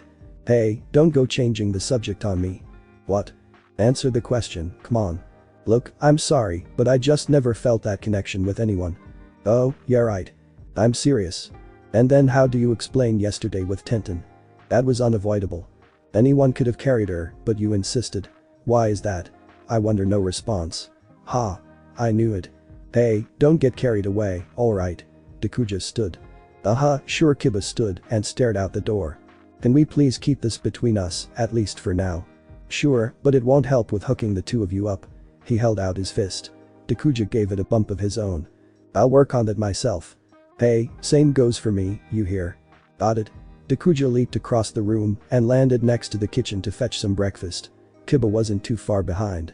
The 4 girls were on the couch, talking to Tenten, having her leg propped up on a stool and her crutches next to her. "So," Ino said, looking at the rest of the group. "Who likes who? I'm curious." "We all know you like Sasuke, Ino." "Well, not that it's a bad thing, I like him too, but seriously, you don't go out asking people that." Sakura noted. Yeah, I'm just curious here is all." Ino continued. "Well, I'm pretty sure Hinata likes Naruto." She looked over to her as her face went beet red and she passed out. "Yeah, now I'm positive. But that leaves the person I've been dying to ask." She turned to Tenten as she turned back with a slight blush. Well, anyone on your mind? No. Sakura shouted at her rival. Did I not just tell you to? No, Sakura, Tenten said, rubbing her cast on her left leg. I don't mind. I wanted to talk to you guys about it anyway. Ino gave a light shriek of excitement. Who is it? Oh, you guys are going to laugh so hard. Come on, girl. Well, he usually doesn't show his face to anyone I've known if he can help it. Oh my god. You're in love with Kakashi. Sorry girl, but that would not work. Ino interrupted. Ino, let her finish. Sakura spat. She turned back to Tenten. Go on. Well, he shown up recently, went up against that Gara kid and won, helped me out of that prison. Him? The guy with fashion issues and not to mention a freak. You gotta be kidding. Don't talk about him that way. Tenten yelled. Yeah, Ino. He's actually a nice guy once you get to meet him. Sakura joined in on Tenten's fury. I think you two will go great together. Do you think so? I know it. Anyone want breakfast? Dakuja called from the kitchen. Made scrambled eggs if anyone wants some. All the mutated friends ran towards their early meal. Ino left as well, along with Hinata, after she woke up. Sakura turned to leave as well. Do you want me to bring you some? She asked her crippled friend. If Dakuja can do anything, he can cook. Sure. Tenten said, weaving through her field of thoughts once again. After Sakura brought it out, they started to eat and talk. This is really good, isn't it? Sakura said, indulging in her breakfast. Tenten nodded in agreement. They both finished and Sakura took their dishes back. Once she returned, Tenten spoke. Sakura, what does Dakuja like? I figured you'd know the most about him since you're on his squad. Oh, don't worry about it. You don't need to act to get him to like you. Believe me, that's the last thing he'd want. Just be yourself. He'll fall for you easily. Tenten blushed and then smiled. Really? Sakura nodded. Thanks. Hey, what can I say? Dang, that was a rush. I had to make a second batch to keep up with those 4 turtles. Dakuja said, coming up behind them. What's on the news? Maybe something important is going on today. I don't know, never turned it on. Sakura turned on the TV to the news. It was on the weather. Well, looks like we're staying in here today. The rain might be a problem. Hey, no problem. I'm tired from yesterday anyway, Dakuja said, stretching. Want to, have a seat? Tenten said, shaking a little. Sure, it couldn't hurt. Dakuja jumped over the couch and landed in between the two of them. How's the leg? Well, it's better than yesterday. And it could be worse if you didn't help me back there. Hey, I just did what I had to do. Never leave a friend behind is one of my mottos in life. It's a good one to follow. I'll go see if I can find something for Naruto. He's been asking me for it for I don't know how long. Sakura got up and left. A news report came on, reporting many bank robberies going on simultaneously across the city. Dakuja yelled for Leo and filled him in on the details. We'll go in groups. Someone should stay behind with Tenten in case it's a trick of some sort. Dakuja raised his hand. The best has to guard the wounded. He quoted. Kiba gave him a thumbs up even though Dakuja didn't see it. Tenten blushed a little. Alright then, everyone else, let's go. Everyone else geared up and left, leaving Tenten and Dakuja alone. Well, looks like this time the action's in their favor. Dakuja noted. If you want to go, you can. Tenten said, looking back at him. I've had enough of that for now. Yesterday really took it out of me, I could almost sleep for days. Tenten giggled. I hope not, I need someone to keep me company. Yeah, I hear you. Down here can really get pretty quiet. How did you learn how to cook so well? My mom taught me when I was young and I guess I modified the recipes and came up with what I have now. That's interesting. My parents started to as well just recently. I don't have much experience yet, but I'm working at it. That's cool. That blade of yours, where did it come from? It was said to be a gift to the Amaterasu clan for helping the Land of Lightning gain peace with most of its neighboring nations. They sealed it in a temple outside the Cloud Village because it was too powerful to use and it might spring a war to get it. Then would they give it to you? That one still puzzles me. You know, your really nice blaring alarms cut her off short. That's great. Dakuja ran over to Donnie's computer. Multiple ninja coming in from the left. We've got to get you someplace safe. Dakuja ran back over to Tenten and picked her up. Make sure you stay down, I'll take care of whatever may be coming our way. He jumped up to a room on the 2nd floor and put her down on the bed. I'll be right back. Be careful, Tenten muttered after he left. Dakuja ran out the door to see who was coming in. A few minutes of weaving through tunnels before Dakuja found his invaders. 7 ninja with a sound headband on their foreheads. He drew his sword. One of them spotted him. Bet him. All of them charged. Dakuja made a few hand signs and clapped his hands together. He pulled them apart slowly, making a straight line of electricity in between his palms. Lightning style. Energy spear jutsu. Dakuja yelled, throwing the newly formed weapon at the crowd. He hit 4 of the 7 with it, but 3 remained. He braced himself for them to come closer. He punched one in the head, then kicked the second in the gut and grasped the third's throat. Now, are you going to tell me who sent you? That isn't necessary, Kabuto's voice echoed through the tunnels. Dakuja dropped the last ninja and kicked him in the head to make sure he was immobilized. Then he whipped around, seeing the propulsive leader of the group fiddling with his glasses. I thought they might have left the weakest one behind. What do you want? Dakuja stepped closer. I'd stay back if I were you. Another ninja came around the corner, holding a kunai to Tenten's throat. You wouldn't want this little miss to have one less neck, would you? Damn it, what do I do? Dakuja thought, eyes shifting back and forth between Kabuto and Tenten, trying to come up with a plan. But all of his ideas fell short. He was too far at range, and any sudden or questionable moves will end in Tenten's death. Well, what's it going to be? Kabuto mocked. Dakuja had no idea what to do here. All he could do is give them whatever they wanted. What do you want? Dakuja asked. That's more like it. We only require one thing of you. Your death. Dakuja froze. No. Don't do it. Tenten shouted, frightened. Shut up. Her captor screamed, drawing the knife closer to her neck as a tear trickled down her face. Well, what's your decision? Your life or your friends? Kabuto picked up his glasses. You're a cruel man, Kabuto. And a sly one. A short silence. Just let them go. Tenten couldn't help but cry. The wise choice. You would sacrifice yourself for your friends. Noble, but psychotic. Kabuto withdrew a kunai and raised it, prepared to throw it directly at his target. I hope that you have a great time in the afterlife because of it. Well, not really. A shadow came up from behind him and bound up in his. What the hell? Dakuja looked around the corner, as did Tenten. Well, it's a good thing they sent me back early to check on you. A voice echoed through the tunnels. It was Shikamaru. If I didn't show up, this might have gone a little rough. I thought you'd show at the last minute. Dakuja said. Sure. Just before you got another hole in your skull. Yeah, about the size of it. Now, are you going to let her go? He looked over to the one holding Tenten. You'll pay for this, get me? Kabuto cut in. I'll make not just his, but everyone's death excruciating and dreadful. You wish you never had butt into this. Kabuto and the other ninja disappeared in a puff of smoke, leaving Tenten to fall over. Bang, Shikamaru, I owe you one. Dakuja remarked, going over to Tenten's aid. Don't mention it. It may have been a drag, but it had to be done. Let's go back. Shikamaru started to walk away. Dakuja started to pick Tenten up when she threw her arms around him and continued weeping. You weren't going to actually do that, were you? She whispered. I was doing what had to be done. He replied. Please don't do that again. And let you go to my place. No deal. I can't do that. Tenten froze. Now let's get you back before you get sick. Dakuja picked her up and took her back to the lair. The next day. Dakuja was shaken awake by Kiba. Hey, come on, we got visitors. Who is it? Dakuja groaned, rolling out of bed. April.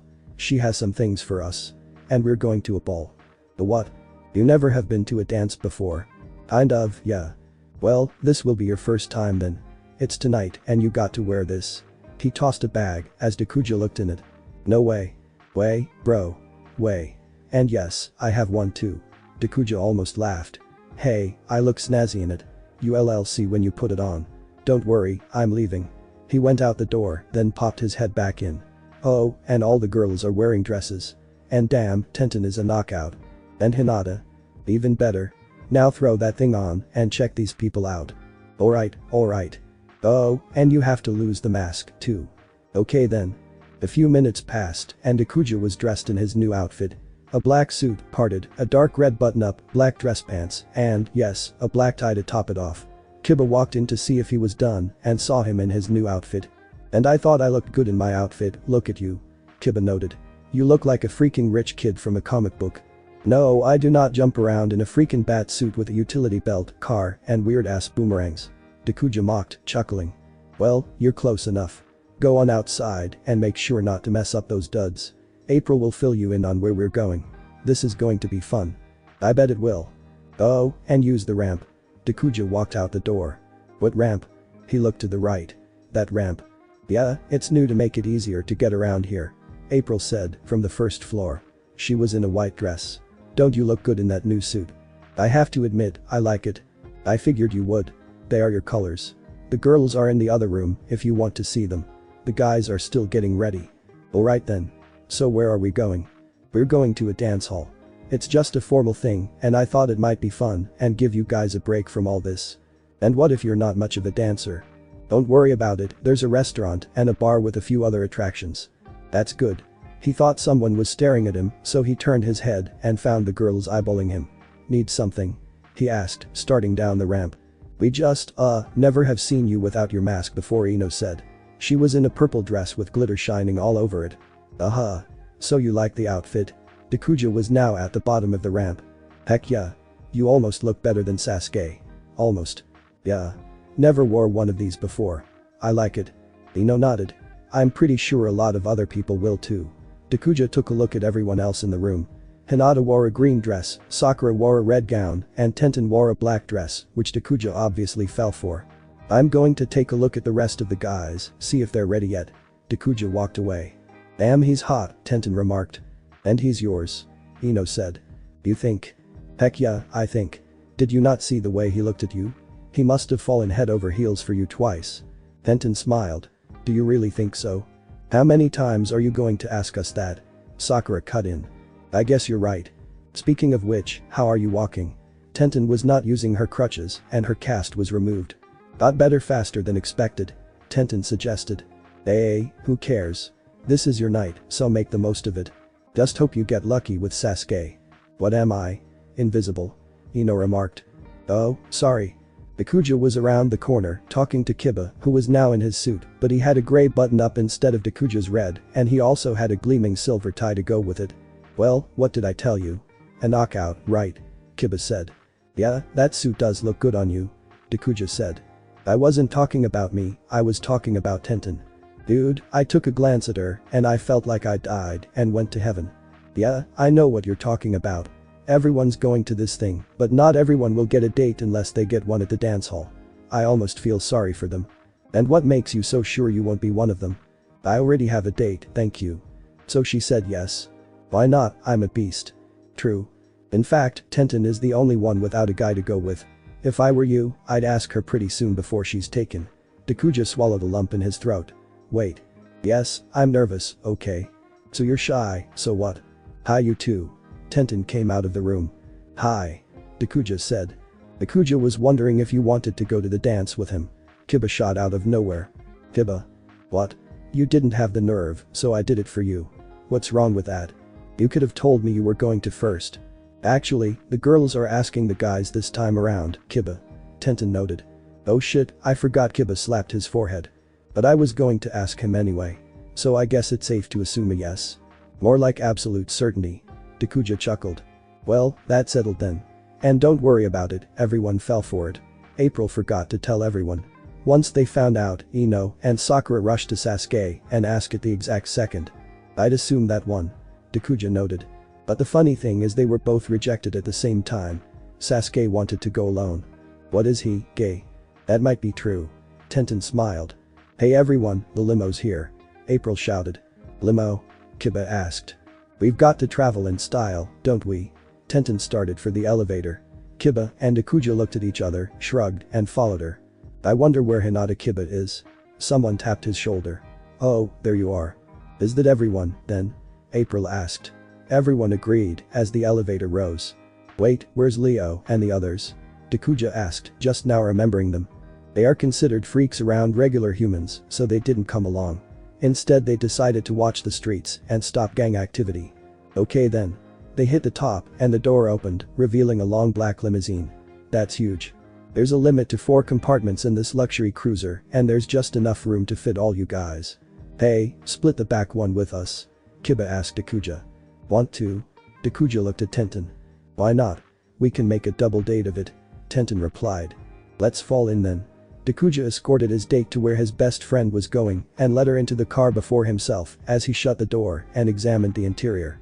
The 4 seats faced each other in 2 rows and in between them was a bucket of ice with a few bottles of champagne and wine in it with 4 glasses around it. Isn't this nice? It sure is. How could April afford all this? Kiba replied. She won the lottery. 3 million. Tenten stated. Whoa. Dakuja and Kiba said simultaneously. And, whatever's left over will be split evenly between all of us so we can get some new clothes and other things to decorate our rooms. Now isn't that nice of her? Dakuja noted. She better keep some for herself though. She will. A good 100,000 of it is going right into her savings account. Hinata replied. She's going to be rich. Kiba replied enthusiastically. She should enter again, maybe she'll win more. Dakuja chuckled. I hope so. I want to go out more, see what this place has to offer, you know. Tenten replied. Hey, I can use my share for that. That's nice. Tenten smiled. Now, Dakuja grabbed a bottle of wine and took the cork out, pouring an even amount into each glass, and picked up his own. I'd like to make a toast. To April, for giving us this opportunity, and to our welfare. May our lives be entwined and of good fortune. Amen to that. Kiba said, as the group of four clanged their glasses together and took a sip of their drink. Now make sure not to drink too much, you hear? Dakuja said to the others. No promises. Kiba said, taking another sip, as everyone laughed. Lighten up, nothing's going to happen to us for having a little wine. That is not entirely true. We'll have a ball. Dakuja said. Kiba leaned in and whispered in his ear. Don't worry, there aren't any separate rooms we can get there. A shame, but for the better. Kiba, you pervert. Dakuja mocked, taking another sip of his drink. What did he say? Tenten asked. Oh, nothing. It was a smooth and joyful ride for the group of friends. After about a half hour of driving through the city streets they ended up at a large skyscraper, at least 20 stories, if not more. April explained to them that they were going on the top floor. Everyone went in and took a look at the ground floor interior. First class, 5 stars, practically for a billionaire's bachelor party. Bright red carpeting, large chandeliers on the ceiling, gold symbols, and artwork on the walls, along with many different paintings. Everyone was amazed they were in such a place.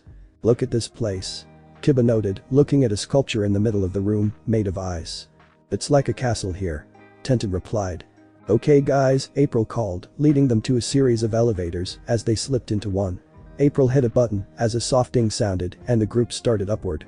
The group hit the top floor with another ding and the door opened as soothing ballroom music poured into all their ears. Like April said earlier, there was a dance floor, a restaurant, a bar in the far corner, but there was also a balcony which had 4 chairs behind a clear glass sliding door with a bucket of ice and a few glasses and bottles of wine like in the limo. Here we are, have a good time, see you in the limo at 2 o'clock, got it? Everyone nodded and she left for the restaurant to the right. Well, what do you want to hit first? Kiba asked. Let's get some food. Dakuja responded. Then we can go out to the balcony, maybe get a few drinks. Sounds like a plan. Tenten giggled as the 4 of them grabbed a booth in the far corner. When a waiter came by they all ordered steaks along with some champagne. They grew to talking through the meal and both of the couples grew somewhat closer by the end as they went out to the balcony. Dakuja took a look at the street below. What a view. He noted as the sounds of the night flooded into his ears. Everything looks so small. Tenten agreed, wrapping her arms around one of his. Come on you two, have a drink. Kiba suggested. No thanks, I had enough for now. Dakuja said, leaning up against a wall next to the door. Your loss, man. Kiba poured himself another glass. Dakuja trailed off in his thoughts as he stared at the stars and the moon in the sky. That's when he started hearing people yell and scream. Everyone on the ground. Someone said, from behind the wall. Apparently everyone did what he said. Kiba, detail me. Dakuja said, making sure no one else can hear him. The crazy lunatic just came up from the elevator with a couple of his buddies, all of them armed. Kiba responded. I don't think they can see us out here. How many? 3 or 4, and they've got everyone besides the 4 of us. Well, it can't be helped. Dakuja pulled out his mask from his back pocket as everyone gave him a what the fuck look. Got to come prepared. He slipped on his mask. I just wished I had my sword on me. Oh well. He started to take off his other clothes with his usual garments underneath. Then he heard a gunshot. Now, everyone empty your pockets and nobody will die. Everyone clamored for their wallets or jewelry and threw them at his feet. Is this all you got? Come on, cough up the rest before I pull out our new members to cut your throats open. Dakuja gained an odd feeling of a familiar presence. What are you waiting for? Go.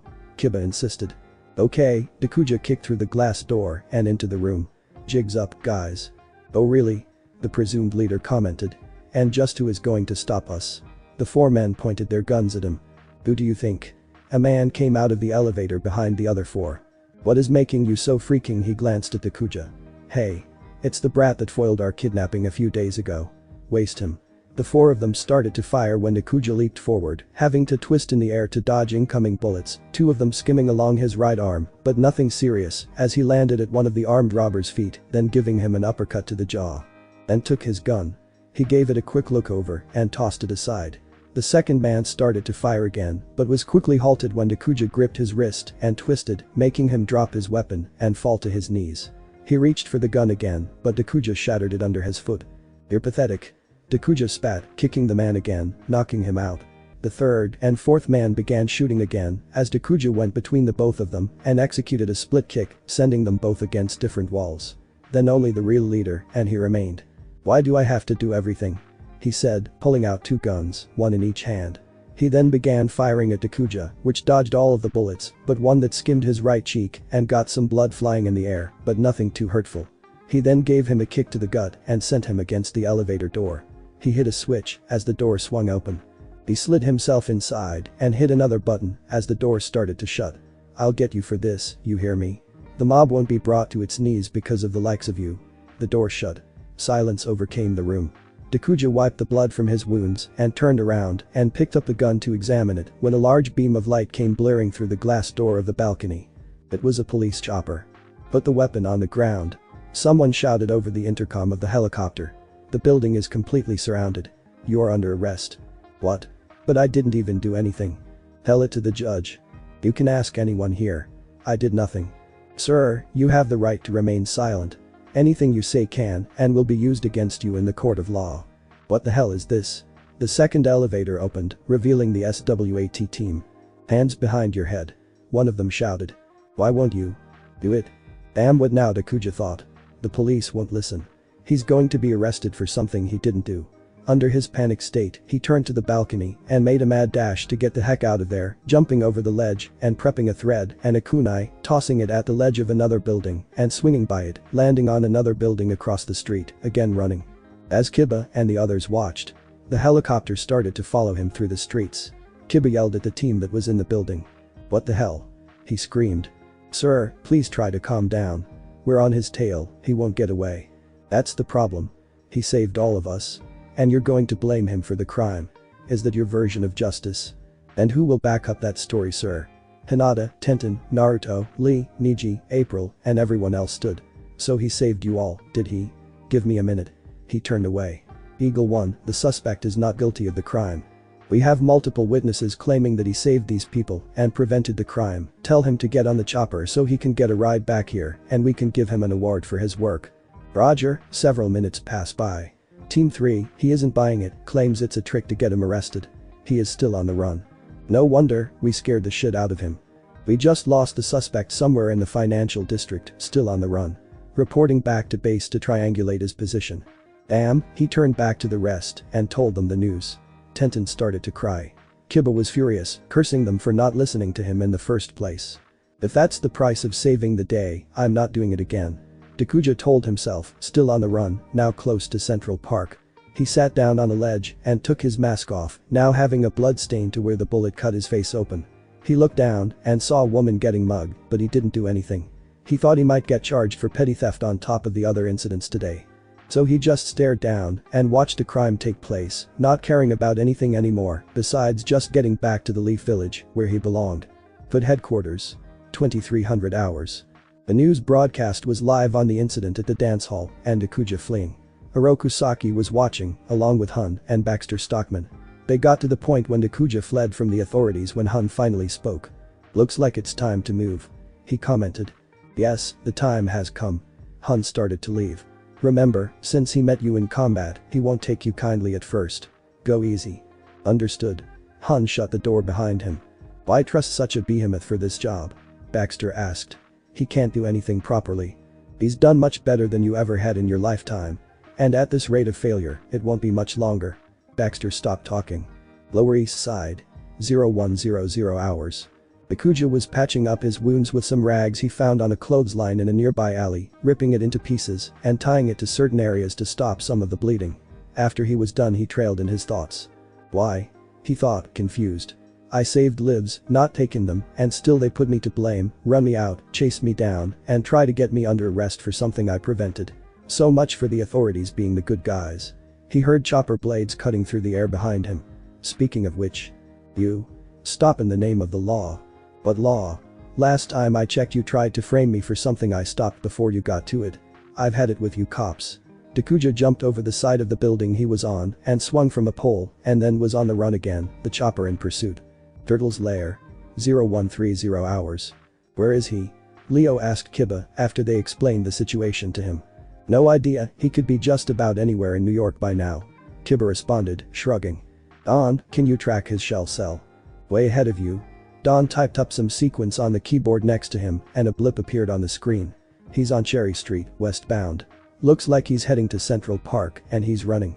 Probably being chased by another chopper. Kiba noted. We'll need that truck of yours to keep up with him. Let's move you guys.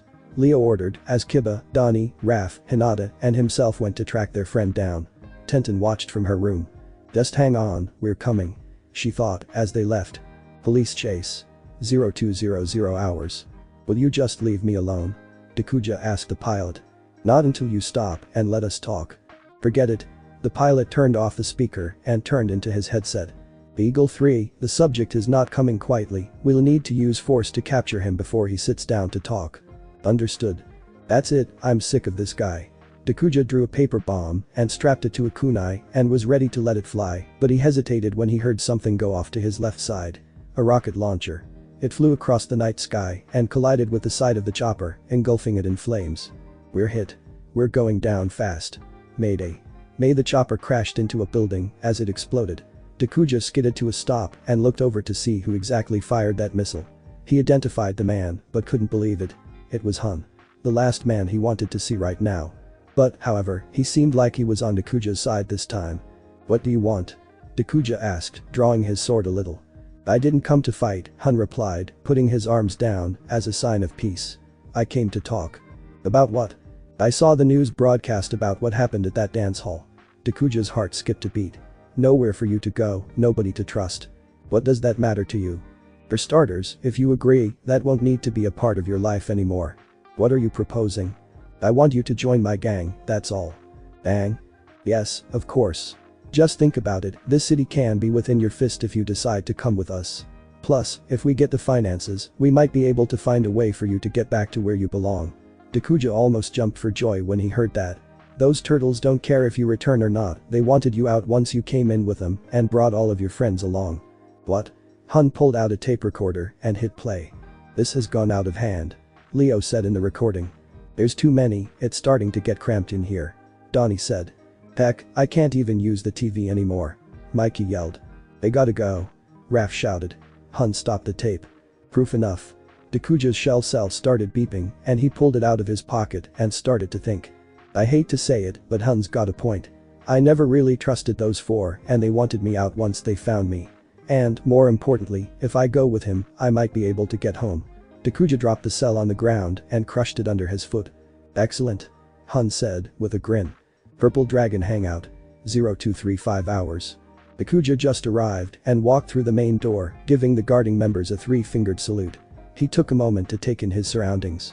Graffiti all over the walls, an arena in the middle of the room with a cage hanging above it, and more druggies and drunks than he could count. A madhouse, but Takuja felt somewhat at home for unknown reasons. He was being escorted over to a corner with all the new members of the day when someone stopped him. Who the heck are you supposed to be? He asked, sarcastically and with an attitude. Takuja could tell he was high. You look like you're supposed to be some sort of costume freak. He gave Takuja a shove. You don't belong here, little boy. Why don't you do us all a favor and go back home to mommy with her milk and cookies? Takuja got mad fast, knocking him a short distance into the air and grabbing his ankles, twirling around twice and throwing him along a table with assorted stolen cigarettes and other drugs. Let that be a warning to anyone that pisses me off. Takuja said. Almost everyone was mad at him for causing this mess, drawing chains and bats and walking towards him from all directions. Hun gave them a signal to back off. They all did, as they were told. There's only one way we can settle this feud. You all know that much, correct? All the people that were coming after him suddenly grew a wicked grin. Yeah, I almost forgot about the initiation. One of them said. Initiation? Takuja asked. We'll get to that later. Hun said. Why don't you get to know some of the new members over there? Takuja left to where he was heading earlier and sat next to the rest of the newbies. You had some skills back there. What's your name? Dakuja thought his name was rather, well, unnatural for this place of mind, so he came up with a fake one fast. "Just call me Johnny," he said. "Interesting name." The new member held out a hand. That's when Dakuja turned and studied the physical features, realizing it was a girl. Purple hair, possibly dyed, multiple piercings, slightly tanned skin, brown eyes, and she was wearing a regular tank top with a ripped denim jacket. "I'm Angel. Nice to meet you." Dakuja hesitated before he shook her hand. Then an image of Mark Ray flashed in place of her, and he phased out for a second. He shook his head quickly to regain consciousness and reality. Now, Hun was on a microphone, his voice literally booming left and right. "Let's get on with this." The crowds of gang members roared with excitement. Angel cracked her knuckles. "Showtime," she said, standing. All the others did as well, so Dakuja did the same. "Who shall go first?" Hun asked the crowd. "I'll take on the kid in the costume," someone shouted. Others agreed and stood up. Since there are multiple votes for the same contestant, he shall have the choice of who gets sent in with him. Dakuja understood that the initiation was a survival of the fittest cage match. Dakuja looked at the people behind him, including Angel, and thought it was time to make a good impression. "Send them all in," he replied.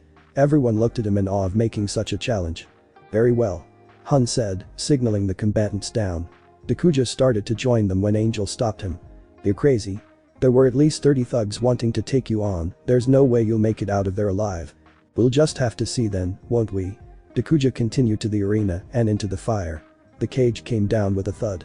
And the fight began. Casey was wearing his hockey mask and he walked into the hangout. "Where is she? Damn it, where's Angel?" he thought, and then saw Dakuja in the cage. "Oh, hell no. He didn't, did he?" he said to himself. "I got to tell the others." As much as Dakuja didn't want to admit it, he had his hands full with the fighting. He was hitting thugs in all directions, getting tired as some of them came up for another go. He underestimated them entirely. He was sent against the wall of the cage by one of the taller thugs when Hun shouted at him. "Quit holding back. Show them what you can really do." That's when Dakuja realized he hadn't used any ninjutsu.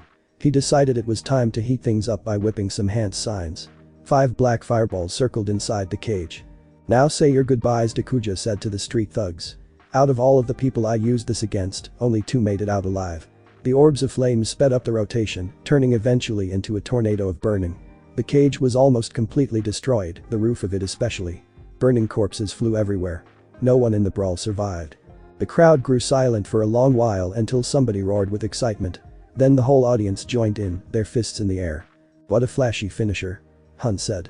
"We sure have a fighter here. Welcome to the club, kid." Dakuja went to sit down when Hun asked him an important question.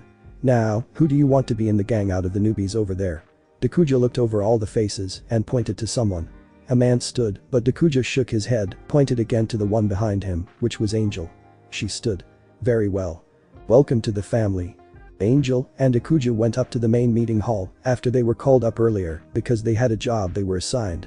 They entered a large room, several elite members sitting at a long table in front of them. Hun was in the center and began speaking. "This job is quite important in this ongoing territory war we're having with the mob and the foot. It can mean the difference between winning and losing. You can have the details now or later, but be sure to memorize them because I will not give them to you again." "I'll get them later, I'm kind of tired," Dakuja said as he turned to leave. "I'll have them now," Angel said, beside the fact Dakuja refused. "And I'll fill in Johnny here later, if that's alright with you." "Fine by me," Dakuja replied. So he's hiding his real identity from them. "I figured as much," Hun thought. "Very well. You may leave." Dakuja left the room and he went through another door to his right. Angel followed. Inside looked like a large laboratory with complex equipment and scientists. More importantly was that an enormous contraption sat in the center of the room. "What the hell is that thing?" Angel asked. "That's the job," Hun replied, continuing forward as Angel stopped. "I don't understand what Angel said. This thing will send the entire city and everyone in it into a panic. They will bow to our feet to avoid the vendetta that this cannon can cast. So it's a super weapon. What do you need from us?" "I just need you to help operate it. That's all." "Yeah, whatever. Just babysit these bozos in glasses and lab coats. That sounds a little easy for us too, don't you think?" "It might, but you're new to this family. We should start with the easy stuff and work our way up the ladder as the time passes." Whatever. Angel turned to leave and exited through the door. She then went on top of the table which was now empty and climbed into the air vent. "Something's not right, I can sense it." Why do they need us for something like this when we could be doing actual jobs like robberies or collecting protection money? It makes no sense. I'm going to look around for some information. She crawled through the tunnels until she got to another shaft and forced it open as she slipped out and back onto her feet. Two of the scientists were talking. Did you hear about that new kid with a mask? One said, faintly and barely understandable from where she was now. Yeah, he's the power, isn't he? The second one said as both of them exited the room and shut the door. Huh? Power for what? Wait a minute, are they going to strap Johnny into that thing? That cannon in the lab? That doesn't sound good. I better get out of here and warn Casey. He'll know what to do. Angel turned around but slipped on the railing she was standing on and crashed into some crates below her. Alarms started blaring. I gotta get out of here. Angel shouted to herself, jumping out a nearby window, shattering the glass, and landing in a dumpster after a 3-story drop. What luck. She jumped out of the oversized can and pulled out a nearby manhole as she climbed into and shut behind her. I should be safe now, but I have to find Casey fast, or Johnny is going to be in for a world of hurt, is my guess. She jumped deeper into the sewer and went through the stanch tunnels in search of her guardian. Bakuja woke up, but he wasn't in his bed like he was last night. He was strapped to some sort of weapon. He figured it was the top secret operation he was given. To power the thing. Like the view? Hun asked from behind him. Dakuja looked out at the New York skyline and realized what was happening. You tricked me, you pansy ass. Electric shock as he struggled to get free. Quit moving. That way it'll be less painful. He went up to the controls. Now, tell me, do you like having your life being sapped away in order to kill the friends you abandoned? Are you trying to piss me off? Just wait until I get out of this hunk of junk. Your blood will be everywhere. But that's the thing. You won't get out. This thing will drain every last bit of your chakra in order to destroy the city. You've gone mad. Mad? That's a harsh word. Prepare to fire.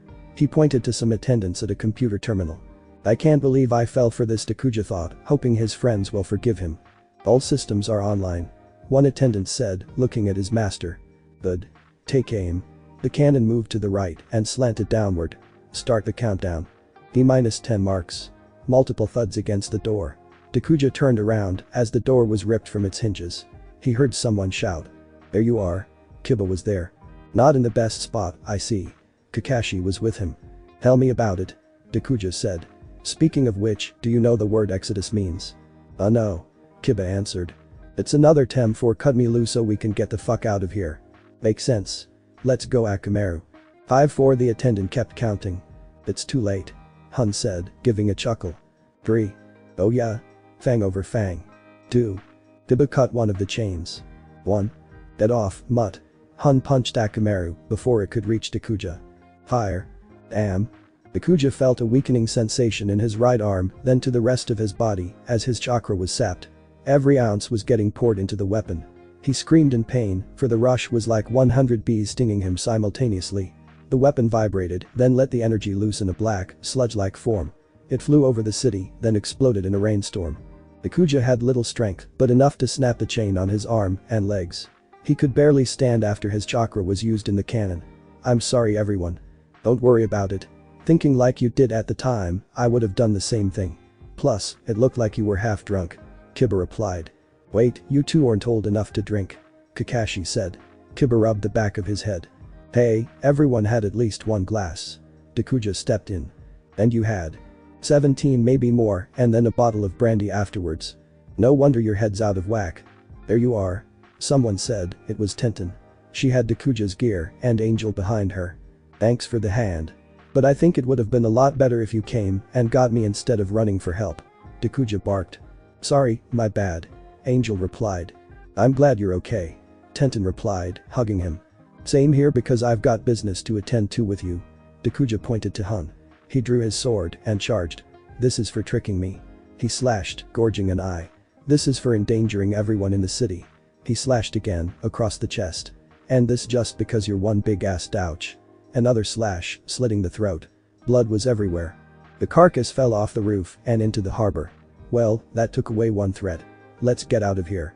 He walked forward and stumbled with exhaustion. Tenten caught him before he hit the ground, wrapped his arm around her shoulder, and helped him to walk. I'm so going to need Major R&R. I'll make arrangements. Tenten laughed. They go out the door and see hundreds of thugs on the ground, either dead or moaning in pain. Oh, come on. Dakuja roared. How come I miss all the fun? You didn't miss all of it. Kiba retorted. Yeah, I got one human marshmallow. And you get all of these guys. How is that fair? Just be lucky you're still alive. One more second in that thing and you'd be dead for sure. Kakashi stated. No shit. Just shut up and let's get home. They guide Dakuja outside and into the battle shell. Kakashi drives them slowly. What a long day Dakuja started. It's been quiet for a while. More like a week for us without you around. Kiba said, petting Akamaru as he barked. Well, looks like I've been missed. Of course, you kind of keep us uniform as a substitute leader. Tenten stated. He's not old enough for that title yet. Kakashi implied. Sure, Dakuja continued. The car came to a screeching halt. Hello. What the heck are you? The horrifying scene. Everyone in the city was acting strange. Like there were zombies. Wandering towards the car. Blood, fire, chaos everywhere. Oh, Dakuja finished. Now I'm scared. What the heck is happening? Tenten asked. Could this be from that weapon? Dakuja suggested. Everyone turned to look at him. Look. They're drenched in that same sludge that came out of it. It explains it, but we can't jump to conclusions. Kiba stated. One of the zombies came and ripped off the back door. Tenten screamed and Dakuja gave it a blow to the face, going, not into, but through its head. But what was really strange was that the blood was black. That's going to be a stain, Dakuja said, ripping his fist back out as the victim fell to the floor. Drive. Kakashi turned the keys, but nothing happened. It won't start. He claimed. Then more stains, a lot more. Dakuja jumped out the back, along with Kiba and Akamaru, Tenten soon after. It was a bloodbath, bashing heads in left and right, crimson-covered people spitting out tar-like liquid. Dakuja felt a sense of regret, thinking he caused this, as something lit up behind them. Dakuja turned to see a similar light to the one that took him to this place. The hand came out and signaled for him to come. Guys, over here. Dakuja sprinted over to the beacon. Kiba soon followed and inside the light, while Dakuja waited. Kakashi went in after a minute or two. Go on, I'll hold them off. Tenten shouted, throwing several shuriken. You sure? Yes, I'll be right behind you. Dakuja then went into the light and found himself on some sort of aircraft. Everyone was there, not just Kiba and Kakashi, but the rest of the crew. Dakuja turned around, seeing through the light to where he just was. Tenten was fighting. The zombies were of countless amounts now. They were overpowering her. They surrounded her and slowly closed inward. Dakuja went to help but was stopped by an unknown force. You cannot help her. Speak for yourself, whoever you are. Dakuja ran for the portal again, this time tripping. He watched as the zombies started feasting on the person he cared for most. He jumped and got part way through before getting stopped in his place. He got pulled but was bitten by a foe he didn't see on the wrist of his right arm. He swung with his free hand, knocking his head off. Some of the black blood got in the wound. Then a strange phenomenon occurred. Something was forming on his arm, mutating it. Dakuja slammed it on the floor and squeezed it in pain, not sure what was happening. He felt himself get injected as the mutation stopped. He took another look at his arm. It grew to a massive size and looked purple. Large claws and what looked like veins going the rest of the way up his arm, a lighter shade than the rest. Everyone stood and stared in awe as Dakuja asked one simple question. What the hell happened to me? Now do you see what you have done? The voice said. Whoever the hell you think you are, show yourself. Dakuja screeched. He was not only furious for its tone with him, but also blamed it for the recent death. Very well. A bright light appeared in front of him. My name is Kazu. And you are a fool for trying to rescue your friend. What? What are you, deaf? I just told you it was a rash decision, a fool's errand to go and try to change the inevitable. Dakuja threw his fist at the ball of light floating around and talked to him for saying such things. But it just moved out of the way and he was stuck in place again. You learned nothing during all your time in battle. If you did, you would have ran from me when you had the chance. Shut the fuck up before I kill you. You can't kill me, I'm immortal. I'm not within a body that can be harmed. Dakuja grew more and more enraged at his attitude. Now, if you wish to return home, heed my words. Return home? How do you know that we just came from our home? Because you came from a completely different dimension. I can sense it in your blood. In our blood? Naruto asked, finally interrupting the argument between the other two. Yes. Each dimension has a component and density to their blood. You do not match the elements in this dimension's blood. Now, transport here through that explosion of light, remember? That was my doing. I summoned you here because I knew this was upon the dimension. And I needed help to save it. You just said you were immortal. Why would you need us? Dakuja asked, stating the obvious. Because even I cannot get rid of these monsters forever. you have to take out the source of them. They blocked me from entering with magical means. Yeah, magic. Like I believe that load of crap. Either way, you must kill off this race before you can return to your world. So get some rest and we will discuss plans of entry into their motherland in the morning. Kazu vanished. Dakuja stared at his arm, now that the veins were pumping that black blood, as if it was a separate heart. For Tenten. He clenched his new fist, finding that spikes came out of his knuckles when he did so. Well, it replaces my usual hand claw for the time being. And take a thought to that guy's name. It sounds like something they'd say after a magic trick. Abracadabra ala Kazu. Mikey states. Dakuja figured he'd say that. He nods at Raph. And a headache is delivered. Dakuja heads off to find a comfortable place to sleep. It was morning. Dakuja was up, sharpening his blade. His new arm was becoming a burden, slowing him down when he moved due to the extra weight. But it is good for some things, like whacking Mikey when he went back away. Kazu reappeared in the center of the room. Let us discuss the plans of attack. We'll be approaching the location soon. Whatever. Dakuja said. Everyone gathered around. Now, the real problem is in the center of the complex they are bestowed in. There will be countless enemies, some which are stronger than what you saw before. It's a large, heart-like object, tall as the complex itself, pumping out this black blood which forms these creatures. There are 3 organic security locks. When you say organic, do you mean living flesh? Mikey asked. Yes. Gross. In fact, the whole complex is made of flesh. Mikey puked.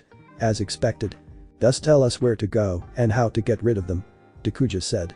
The one that I want Dakuja, Kakashi, Hinata, Sasuke, and Naruto to go to is the central point, which is the core of this problem. You 3 will have to give it as heavy a blow as possible to stop it from continuing functions. The rest will be divided up by choice to go to the security locks at the other sectors. In total, there are 4 sectors: Central, East, West, and North. The East, West, and North are the security locks. The groups should be split up evenly and in an orderly fashion. Once a security lock is destroyed, tell the group that is going to the central sector. Once all 3 locks are gone, they can handle the rest with their strongest technique. Any questions? None. Niji said. Very well, we will arrive shortly. Kazu vanished again. And they all prepared for battle. Dakuja was sitting in a corner of the main bridge of the ship that they were on, staring out into space and the corrupted planet they approached fast. He memorized what he had to do for the plan. He was to wait until the 3 smaller sectors of the main fortress of these zombies to be destroyed, then destroy the main one, and the crisis would cease to exist. He analyzed his corrupted arm. It was still pumping that black blood through its beady purple veins. It slowed him down, and he couldn't use it very quickly either. Although it has good points too. It could make it seem like he was one of them if he had to. He was prepared, but he could literally see the place where he had to go from where he was standing on the ship. It was enormous. Hey, it's about time to go. Naruto said, behind him. Right, I'll be right down. Dakuja replied, picking up his sword with his normal arm. Just think, pretty soon we can be home again. Yeah. But look at that thing. It's freaking huge. Well, we've got a long walk then. We can still handle it. Let's hope. This isn't exactly what I'd call simple. Yeah, sure. Fighting zombies and saving a whole planet isn't exactly your job. Actually no, it's not. You'll do fine. I just want this to be over. As all of us. Now, let's go. Naruto leaves. Dakuja follows, blade in tow. They arrived in a room with a silver ring, several yards in diameter, sitting in the middle of it. Hinata, Kakashi, and Sasuke were already there. What took you so long? It's been almost forever waiting for you. Sasuke said. Yeah, whatever. Dakuja replied. Please step into the ring. Kazu said, appearing in the center of the room. I will teleport you directly to your target. The first security lock has already been taken out. There will be many adversaries, possibly new ones. I will notify you personally when the other locks are destroyed. Good luck. Alright. Let's do this. Kakashi said. For Tenten, Dakuja thought. They were all in the ring, and in a flash of light, they appeared in the House of Horror itself. Dakuja grasped the surroundings. The walls were made of flesh, as he had been told. Veins throbbing in the floors with black blood, and above them, a heart colored purple, covered in a clear shell. And then came a shocker. The zombies are coming through the walls. Hinata shouted. Finally Dakuja started, hitting one in the jaw with his newly formed arm, knocking his head off his shoulders and into the air a few feet, then took it in his hand. Well, that's disgusting, but he throws it as hard as he can at a few other zombies behind Naruto. It makes a great dodgeball of doom. Very funny. Sasuke said, stabbing another undead. Duck. Naruto said, kicking another body in the face. Sasuke sets up his Chidori and kills about 10. Well, caw to you too. Dakuja said, running with his mutated arm hanging away from him, knocking several heads off, which he used for weapons. He had 3 heads and a lot of other people. He threw one, got 5, threw the second, got 7, and threw the last one, and missed. I have to work on my pitching. Another time, maybe. Naruto said, going back to back. Just jump. Dakuja screeched, gripping his blade. Chakra raced through it and the 2 blades spun in a circle and slashed at least 30 people to shreds. Then a voice was heard. The second lock was destroyed. You should see the shell barrier fading slowly. Dakuja looked up and it spoke the truth. It was flickering, like a hologram losing power. Well, this was easier than I thought. Then a sound came over them. Church bells. All the zombies stopped and made a screech in unison. They fell apart and the blood was moving into one spot, which eventually stood into a dragon with 2 heads and no eyes. Only a mouth, tail, and wings. Not even feet. It screamed in rage. Yup. Totally jinxed us. Sometimes I would wish you'd shut up. Sasuke commented. And sometimes I wish you the same. Whatever, let's try to get this thing dead. Dude, it's blood. You can't kill blood. The voice came again. The last lock is gone. The core is now exposed. Commence with extreme heat. Oh yeah. Here we go. Dakuja made hand signs, as did Sasuke. Naruto did his usual thing of distraction for the blood beast. And Hinata got several paper bombs, just in case. In unison, the 2 men shouted. Flaming Rose Jutsu. Fireball Jutsu. Both commenced, as usual, and mixed when it came to that point. A large explosion took place which covered the room in blinding white, and the next thing Dakuja knew was that he was floating in black, alone, with his arm back to normal. He shook it a bit to feel it move again and decided that this was great. He won. Now, you will appear home, as if everything is normal and that nothing happened. Kazu conspired. But, what about Tenten? Dakuja asked. She is actually alive and well, back home already. Dakuja took a sigh of relief. So, that's the end of this terror. Let's hope that Leo and his brothers can run without us for a little while. They will not forget and you will not forget this event. Your friends might, but not all of them will. Now, head home. A beacon of light came over him and he was heading back to the Leaf Village. Or so he thought. The end. Thanks for watching my video and make sure to check out the author of this fanfic, link is in the description. See you next time, till then sayonara.